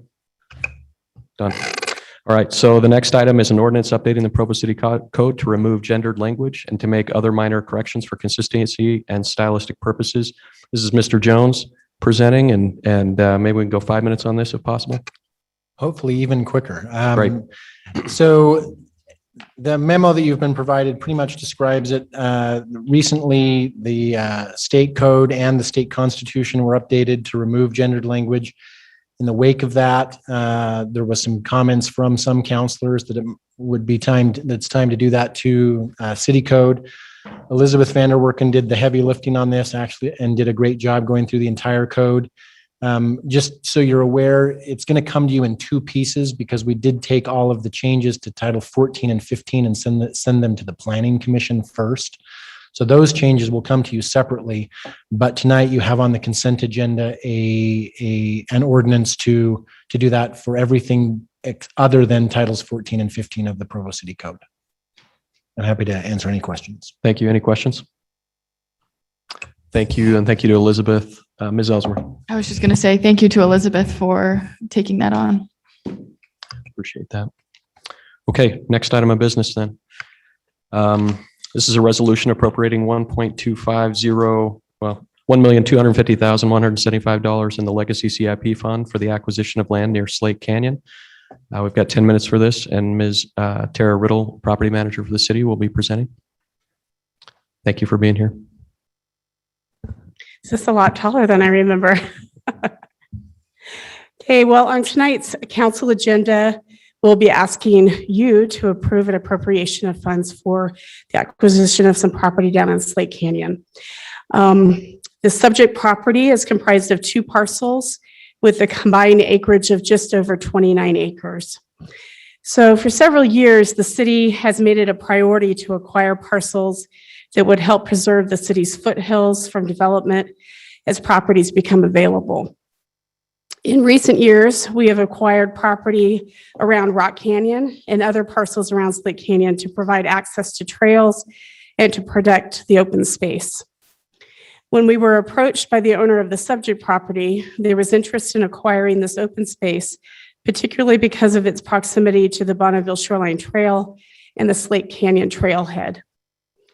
When this was presented to the council, there was a desire to pursue the proposal to its logical conclusion, and the council asked the city's administration to negotiate a real estate purchase contract, subject to final approval and appropriation by the council. think it's important to state that normally discussion about property purchases and sales with the council are conducted in closed meetings. Preliminarily because broad public knowledge of the city's interest could result in price speculation to the detriment of our taxpayers. State law allows these property acquisition discussions to happen in such meetings and such settings while still requiring the final action be taken in an open meeting. So that's what will happen this evening. The discussion on this property was no exception. Over the last several months, we've been able to hold very productive negotiations with the property owner and have reached a favorable term and are set to close on the property tomorrow, contingent upon your approval.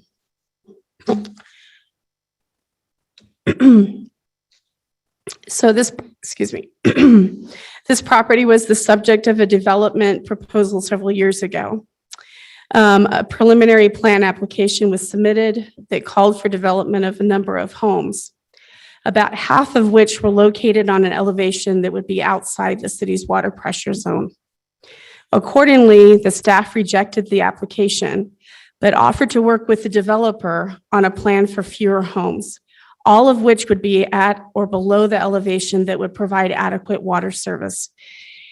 The developer decided that the cost of the needed improvements in the area could not be recouped with a smaller number of homes, and he decided to not move forward. Subsequently, the land was then deeded to the current property owner. Over the years, we've had several issues with this property, so it's familiar to us as an administration because we've had transient camps on the property, we've had various nuisance issues and trash and so forth. This increased our interest in acquiring the property so that we could control some of the activity happening on the property. Okay, let's see if we can. So to familiarize yourself with the property, I apologize for my voice. I'm going through puberty, I feel like. This is a photo of the subject property looking southward. And this is a picture of the property looking westward. So you can kind of see the cluster of trails that run through the property as well as development to the west.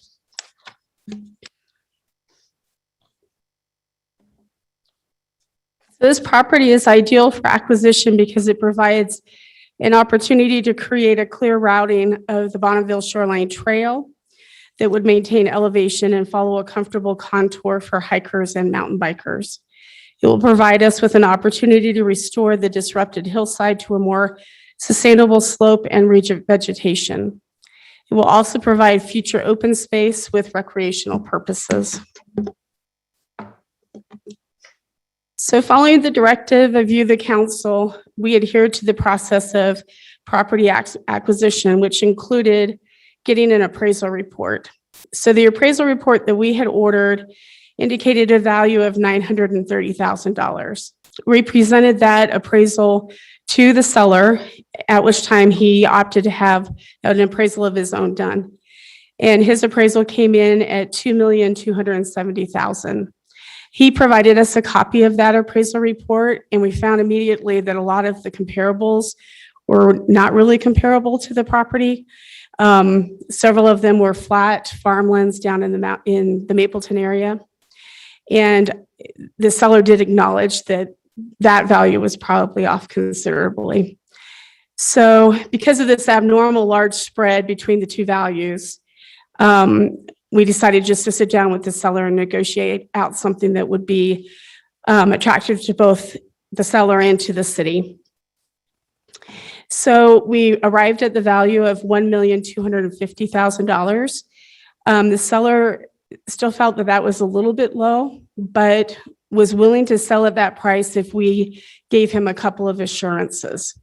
And the first assurance is that the property would be zoned as open space and recreation. So if at any time we decided to not use it as a park, there would be a process where the zoning would have to be changed. And then it should also be noted that the property is located within the critical hillside overlay. The second term is that if we did decide not to use it as a park, that the seller would have the first option of refusal to buy it back. That gave him some assurance that we weren't going to go and sell just the property that is developable. And he felt comfortable with with doing it that way. So this evening, what we're asking is you to adopt a resolution to appropriate $1,250,175, which will cover the cost of the purchase as well as the closing costs. And then it's important to note that the remaining unappropriated amount in the legacy CIP fund would be left at $729,110. And that's the end of my presentation. If there's any questions. Are there any questions for Tara on this one? Ms. Ellsworth? I just wanted to express my appreciation to Tara. Thank you. You're welcome. Thank you. Mr. Fillmore? Tara, thank you. It's nice to put this in the bank. Yes. Okay. Do you know where the Parks and Rec people stand right now in terms of some of their thinking about future possibilities for this land? We do have representatives from the Parks Department. I don't know if they want to address that.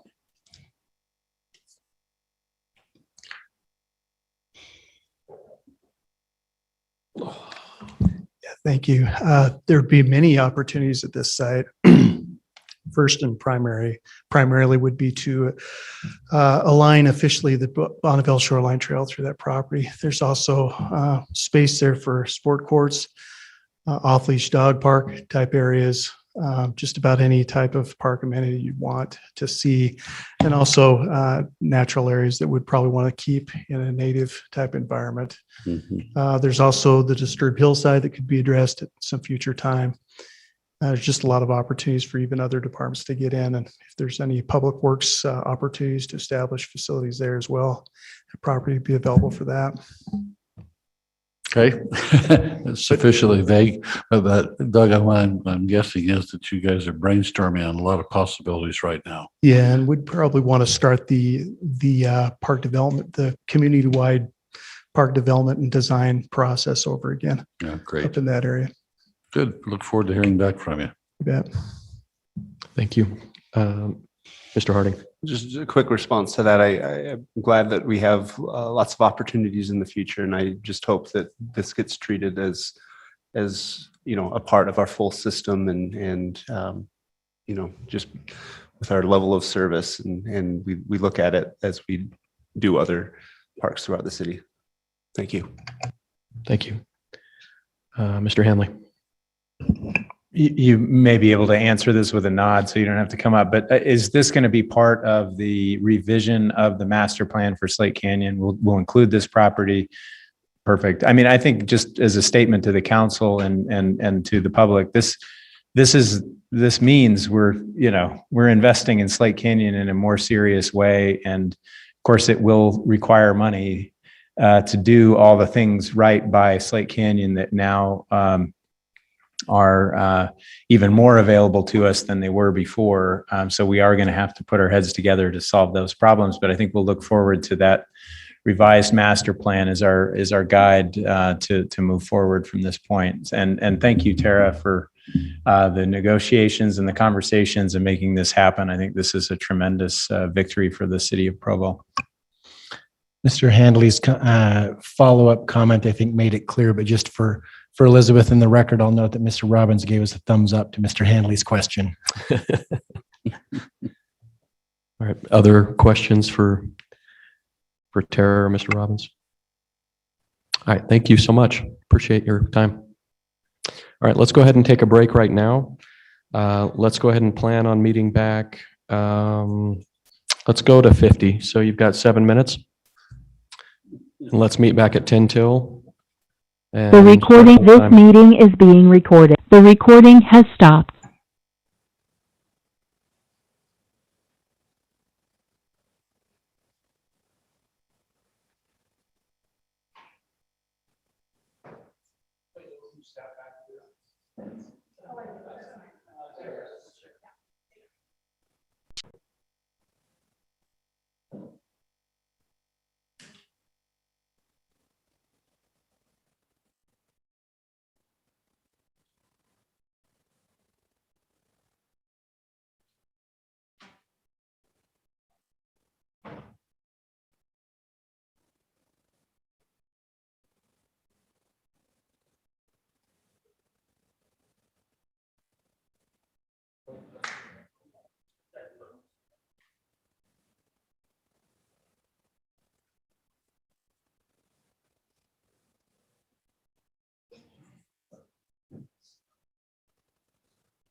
Let's go ahead and This meeting is Get being started. recorded.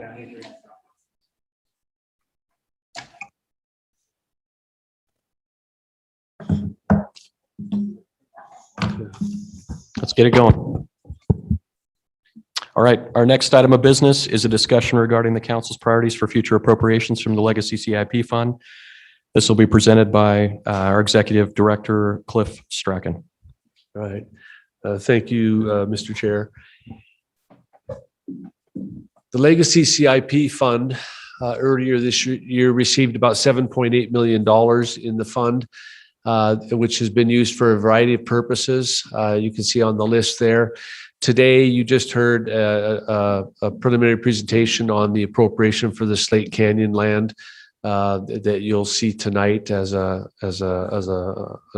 resolution to adopt.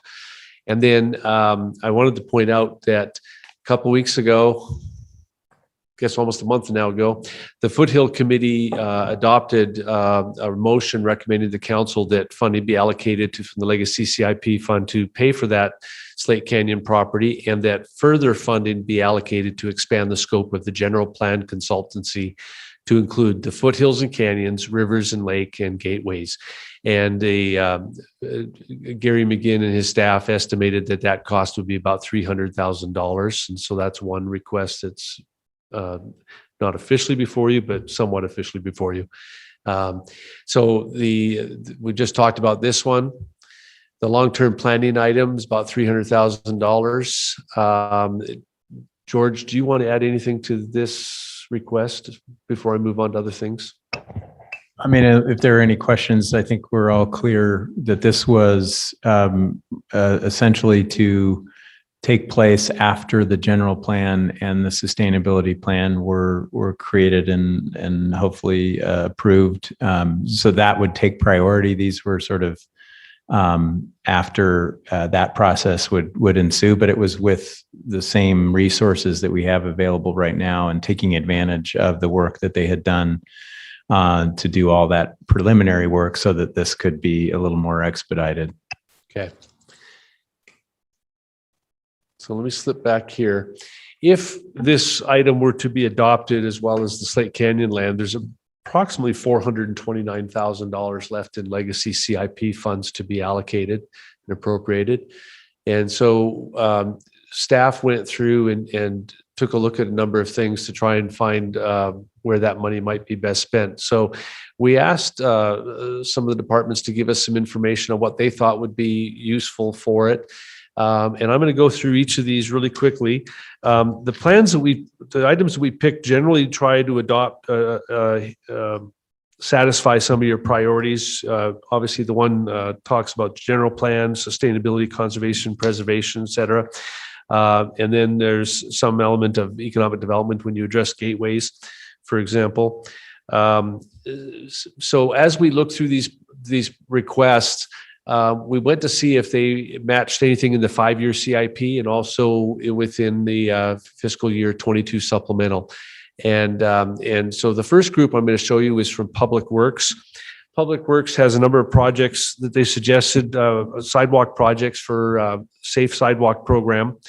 The first couple are to install curb gutter, sidewalk, and pavement on the west side of Canyon Road from 4380 north to Foothill Drive. It would allow the Canyon Crest Elementary School children on the west side of Canyon Road sidewalk access to the north signal at Foothill instead of crossing Canyon Road at 4380. The project will require some rights away from homes located in the county. The second project is to install curb gutter, sidewalk, et cetera, on Canyon Road from 3450 north to 3540 north. It would allow Edgemont Elementary School children on the west side of Canyon Road to access the traffic signal at 3700 north instead of crossing the road at 3450 north. Also will require some right of way. The third one, and you'll want to look up on the screen to see what the costs are. So the first two projects I listed will be about $250,000. The next two projects would require up to $1 million. So any money you put toward it today or in the near future from these funds would only cover part of it.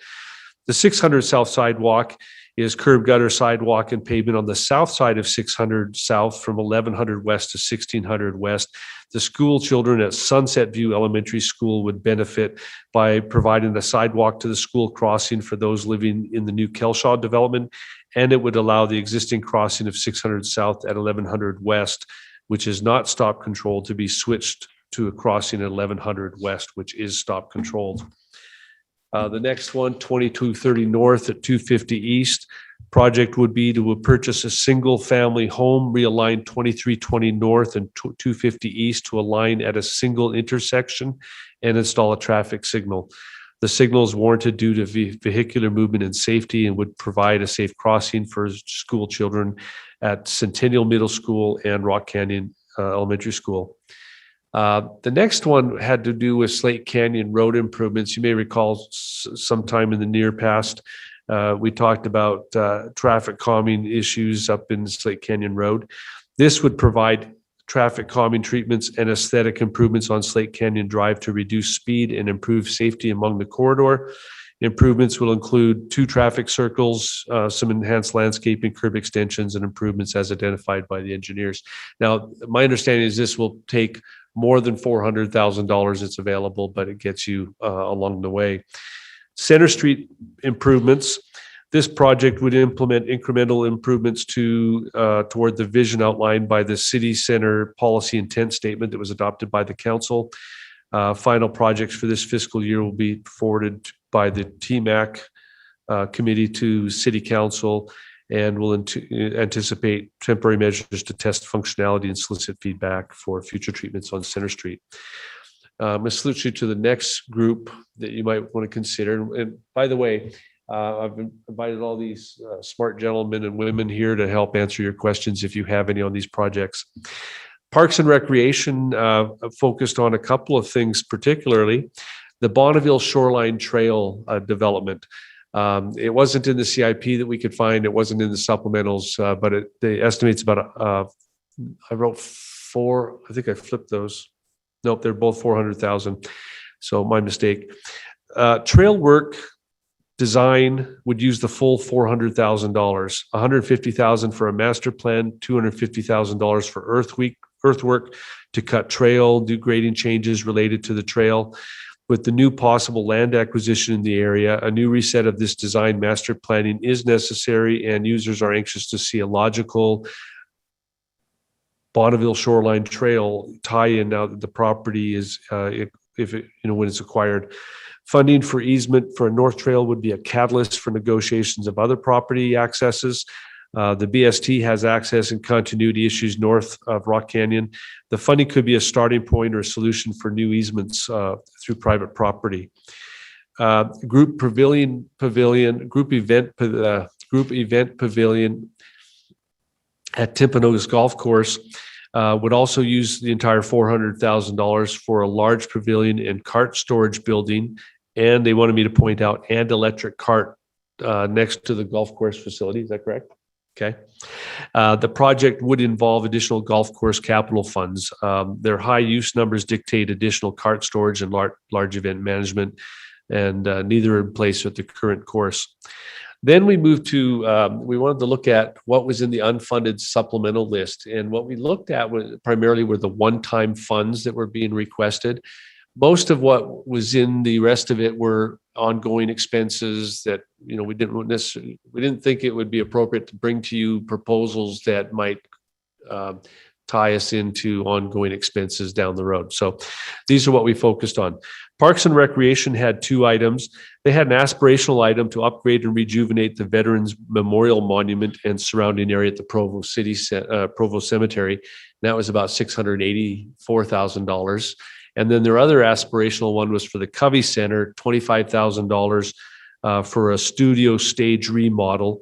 That would be constructing a larger performance space in place of the existing dance studio stage. Would include full theatrical lighting and audio capabilities, and the venue would have capacity for about 75 audience members. Moving on to community and neighborhood services, there were 4 items. The long-range planning item there would be to do phases 3 and 4 of wayfinding plans. That's signage to get us to important places in the city and help with parking issues. And then under parking enforcement, they had 3 requests for $17,000, $45,000, and $21,000 respectively in terms of equipment for an ATV side-by-side vehicle, a license plate reader, and handheld radios. And then the fire, I wasn't able to get any additional information, but they're one-time items. They had a critical need for Pro QA medical interrogation system, and they wanted also to do an upgraded fire alerting system. And I couldn't get hold of anybody to give me information on that when I got back today. Wayne, do you know anything about those? Yeah, I can highlight those for you quickly. So ProQA is essentially a software program that replicates what's currently done essentially in writing on cards that are in a sort of a flip file. And so when when we're talking on dispatch to a resident who's maybe had a child stop breathing, and we coach them through the process of CPR, as opposed to doing it in a written form at each dispatcher station. There's actually just a software program that you interrogate, and then it feeds back information to the dispatcher to then share it with the resident. And that was an issue that it was a supplemental request that we had this year that we weren't able to fund.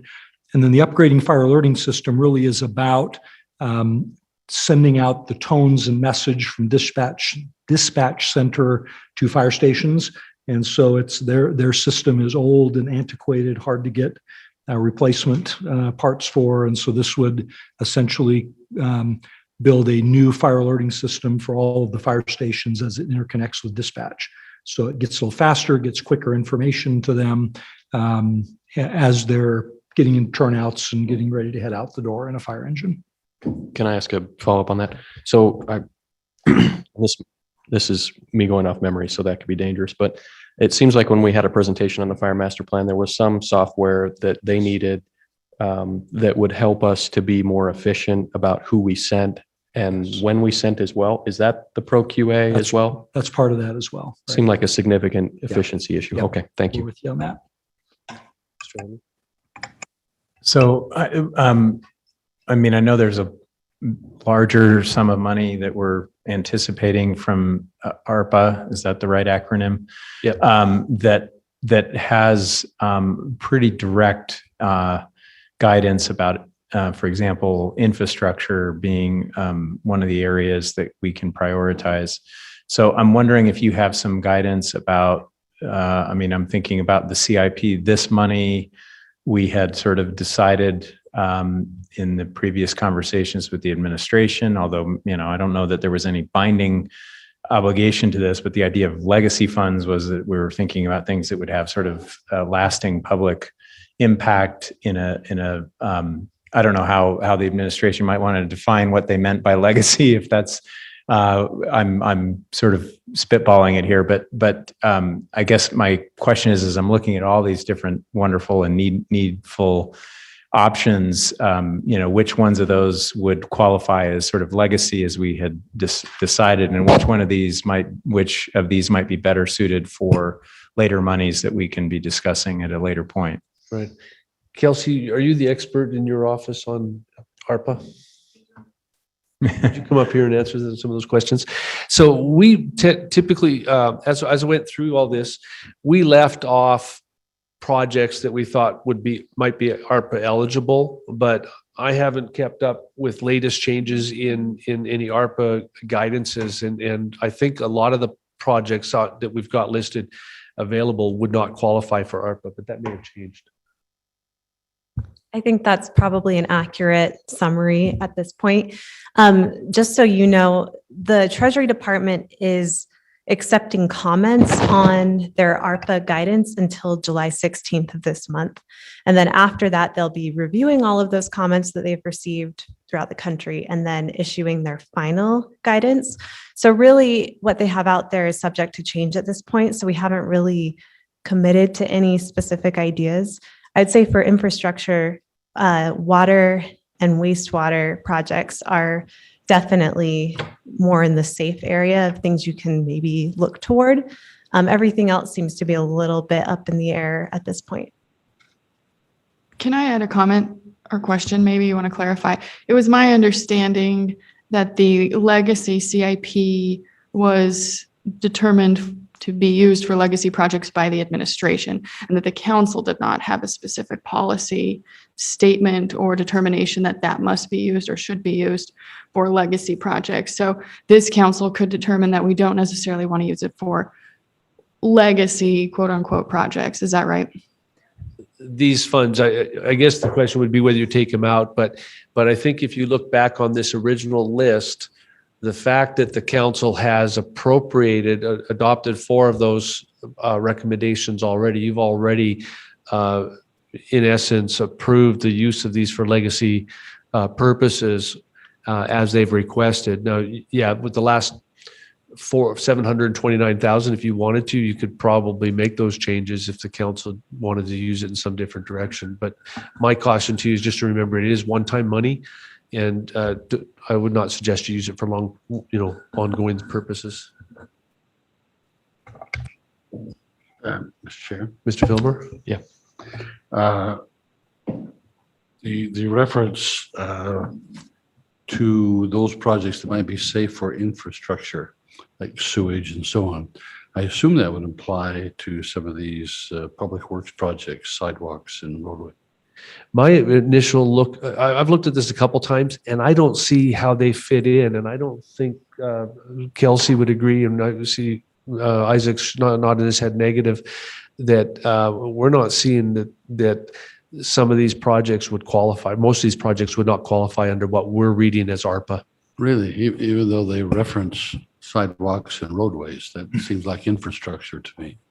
Yeah, our projects are infrastructure, but they're not the kinds of infrastructure that the ARPA is focusing on. They're tending to focus on, higher tech, higher opportunities, health things, infrastructure like the sewage, et cetera. Wayne? Yeah, let me just offer a couple of thoughts here. Yeah, the current guidance, as Kelsey's indicated, is water, wastewater, and stormwater are pretty clear available uses of ARP money.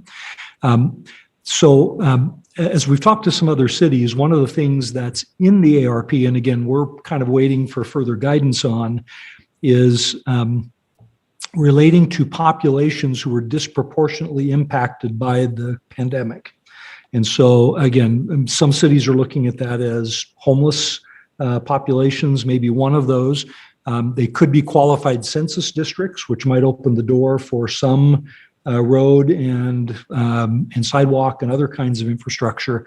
Those are certainly not clear currently. And again, I think our standpoint has been it's better to wait for clarity than try to jump out ahead of it.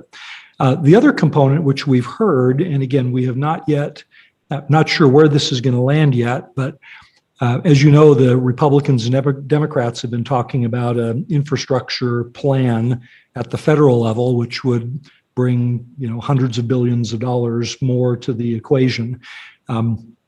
one of the Republican proposals was to loosen the restrictions on ARPA to allow a broader use of infrastructure purposes, not just water, sewer, stormwater. Oh, and I didn't mention broadband, but broadband is another one in ARPA. And again, that's still subject to negotiation happening at the federal level. And so I think our general sense has been we'd be much better off to let a few of these things develop a little further before we reach final conclusion. And I chatted this morning with John Borgett about this a little bit. Those cities who jumped in really quickly on the CARES Act money and went out and bought, personal protective equipment to last for generations and those kinds of things were kind of kicking themselves for having jumped on that early.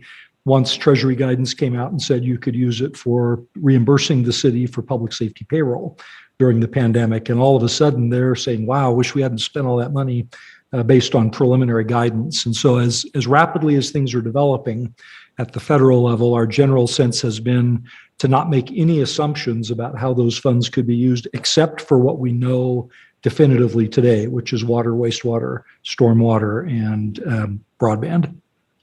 The primary reason why I ask, obviously, is what's on the table and what's off. Right. Yeah. Because And again, I wish we had better information to give you, but that's still largely an unknown. Okay, because I have a penumbra, which I believe is shared by most of the people on the dais here, which is I have advocated publicly for virtually every one of the items on your list here. We could spend it many times over. Mr. Paxman? I was just going to add, so it just underscores, if you frame it this way, this may be the last $400-something thousand that is to spend on anything you want. It's possible. And just to think about that, that's why I think that vision thing of, and I know a family, when they just kind of had this philosophy that if it's a little inheritance money came in, whatever, they weren't just going to apply it to the normal routine bills. And I'm not trying to necessarily advocate for anything, but they're going to do something significant that they could kind of say, thanks to grandma and grandpa for that type of thing. So anyway, and I think, everything on here is valuable. I don't want to speak against anything, but that was at least the vision Mayor Kafusi wanted to have us all have in mind was, this is that one-time opportunity. Let's make sure we do it well. And it hadn't occurred to me until this conversation that it is possible that everything else we'll do with the federal money is going to be kind of channeled somewhere. This is your one, just pick anything at all you want to do with, and that what would that be? Mr. Harding. Thank you. I appreciate the comments that have just been made. That's how I've been kind of grappling with this. Just as I go through all of these projects, I've been kind of questioning, are we looking for legacy opportunities that we usually can't afford? Opportunities sometimes come along and we haven't budgeted for them, we haven't planned for them. But if we jump at the opportunity, sometimes we can do some pretty interesting things. That's a wrong way to put it, but or do we go with? And again, most of these are already part of our current plans. Maybe they're not. They're unfunded at the moment, but they're part of our current plans. And I think either way we could go forward. I think there's reasons to do to even go forward with things that are already in our current plans and just accelerating our current plans. When I look at those sidewalk, ideas and the idea that we have school children, walking on unsafe routes, that weighs on me heavily. And I think we should, as a city, as a council, be looking at, do we need to put a higher prioritization on sidewalk safety? And, that is going to have to compete against other priorities or whatever, but so that would be an argument for maybe just putting the money towards something that's already in the plan, just accelerating it. The fire requests there, those, I think kind of get to that life and safety. And I think that weighs pretty heavily on me to do that. I think that is in the plan, and that actually may kind of more qualify for a legacy type. Maybe that's borderline legacy with those fire requests. I do think that the planning items, I think those are pretty important when we talk about the foothills, the lake, the river, our gateways. I think that's something that has been on hold far too long, and I think it lays the groundwork for legacy projects in the future. So I actually feel very good about the $300,000 that has been proposed there. I do think we need to be a little bit worried about multipliers. I apologize if I misunderstand this, but it seems like in the first kind of effort with this legacy money, we appropriated $1 million to Canyon Road Park, and then it seemed like Public Works came back later and said, well, because you did that, you kind of forced us to invest, $3 to $4 million, and which I think would about cover a lot of what Public Works is suggesting we could do with this money. And so that could have been covered just by the money that we kind of forced their hand by appropriating the $1 million for Canyon Road Park. So I just think we need to be very careful with how we go forward with that. Perhaps waiting on this money until we know what ARPA can be used for. I mean, unless I misunderstand, I don't think there's urgency to get this spent at the moment. So I think waiting is an option. And then finally, let me just say, I'm cognizant that this is in my district, so I want to be careful. But I think Center Street is an amenity for the entire city and really benefits the entire city. I do think that, and this council has approved, a policy change that I think could really make a difference and really kind of change the way that Center Street and really, I think we have a good vision for that, but it will take some money to do that. And so if we're looking for legacy projects, I actually think kind of redoing Center Street and what Center Street is to the community, I think actually would qualify kind of as that legacy project. So that's what I'm thinking when I'm looking at this funding. And just a quick follow-up to that, I'll make the comment that I think that all this additional planning that we're anticipating doing will also have its own projects that we might get really excited about. And we might be excited about them, but there's no funding for them at this point. So, right. So if we don't have any of this money at that point, we might say, well, these are all great ideas, but we don't have any funding to accomplish any of them. So. Right. Mr. Shipley. So one of the things, as I've talked to different of the directors, is that given the size of some of these asks, it's possible that one project would eat up or use up all of that funding. You may be able to split it. Some of these smaller projects may leave some money left over. I think they're all prepared to advocate for whatever projects that they want done. Do you have any questions specifically about any of the projects to these directors and their staff? Mr. Fillmore? I addressed this to Mr. Decker. You've got a variety of public works projects here. Are those at all prioritized in your mind?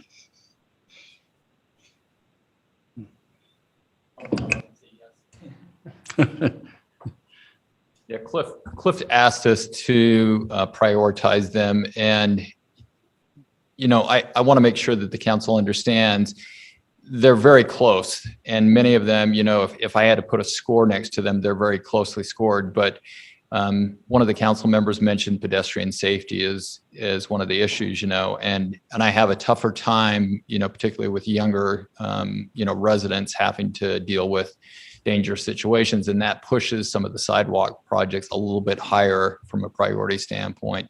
But again, we've spent a lot of time on Center Street. We've spent a lot of time on Slate Canyon. I think they're all worthwhile projects. But at the end of the day, I had to say, what's the priority? And that's the priority you see there. But it doesn't really do us any good to toss 50,000 at each one, right? Nope. Okay. I think I think the sidewalk issues are evidence of maybe a bigger issue going on. Okay. So these are the options I played out for you in terms of actions, whether or not you wanted to direct the staff to do anything immediately on the long-term planning items or not, whether you wanted to actually choose something from those lists, or whether you wanted to add anything to it or just wait, get more time to think about it. So at this point, I'm just looking for some direction, whether to sit down or Stay there. Stay there. Okay. Stay right there. Mr. Hanley. Ms. Ellsworth. I would just advocate that today or as soon as possible that we allocate the 300,000 for the planning projects. I feel like there is some consensus around that. So I think we could accomplish that fairly soon. My priorities beyond that, it's absolutely difficult to pick, but if we are using the paradigm of like built physical legacy projects, then some of my top projects would be the Bonneville Shoreline Trail, the Slate Canyon improvements on Slate Canyon Drive for safety, as well as sidewalk safety improvements. So those are my difficult to pick, but probably top priorities. Thank you, Mr. Hanley. Yeah, I was going to recommend that we direct the staff to bring in an appropriation of funds for the 300,000. I think I would just echo what Ms. Ellsworth was saying, that I think we're ready to do that. I do have some inclinations on this list, but my preference, I think I agree with what Mr. Harding was saying. I actually think we do need clarity on ARPA so that, once that's clear, that actually gives this even more clarity. And in light of what Mr. Parker was saying, I think if we just wait a little bit longer, we might feel just the sweet spot suddenly becomes really apparent to us. Or, if something becomes even more urgent, then that will make it obvious to us. But if we made a decision now on that remaining money, it seems to me like we might risk regretting it at a later point. Just to give an example, I'm very, very interested in the Bonneville Shoreline Trail idea. But because $300,000 is going to be spent toward, or at least 100,000 of that will be spent toward a Foothills and Canyons plan, presumably that will include the Bonneville shoreline. So I don't know if, and that's maybe a conversation we could have at a later point, but I'd like to figure out whether that is true, whether the 150,000 that's mentioned here for a plan would be necessary or not, given that possible plan. So there might be some ways there, again, if we sort of move forward, where maybe the necessity of the dollars changes a little bit in our minds, or clarity on it anyway. I appreciate that. Mr. Fillmore. I would just echo what Mr. Hanley and Ms. Ellsworth have said. I think the 300,000 is money well spent. I think we've got to put our money into long-term planning, and now's the time to do that, and to piggyback on the other consulting work we're getting. Second priority for me is certainly public safety. I just don't know how to choose between all 6 or 7 of them, but I think it makes some sense to wait, particularly if we had. Does anybody have a sense in this room of reading the tea leaves on when we're likely to get that clarification out of Washington? I think that's pretty indefinite, isn't it? I don't think there's a deadline that's been stated or for resolving that.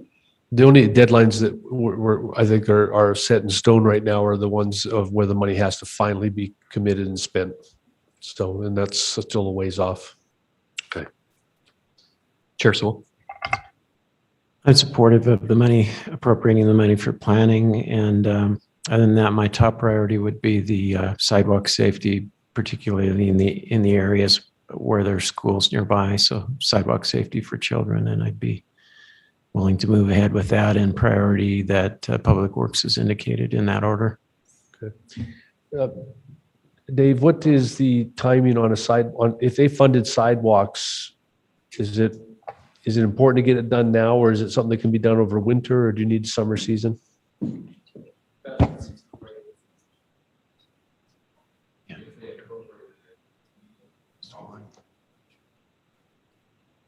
Okay, but if we wait till winter, you're probably waiting till spring.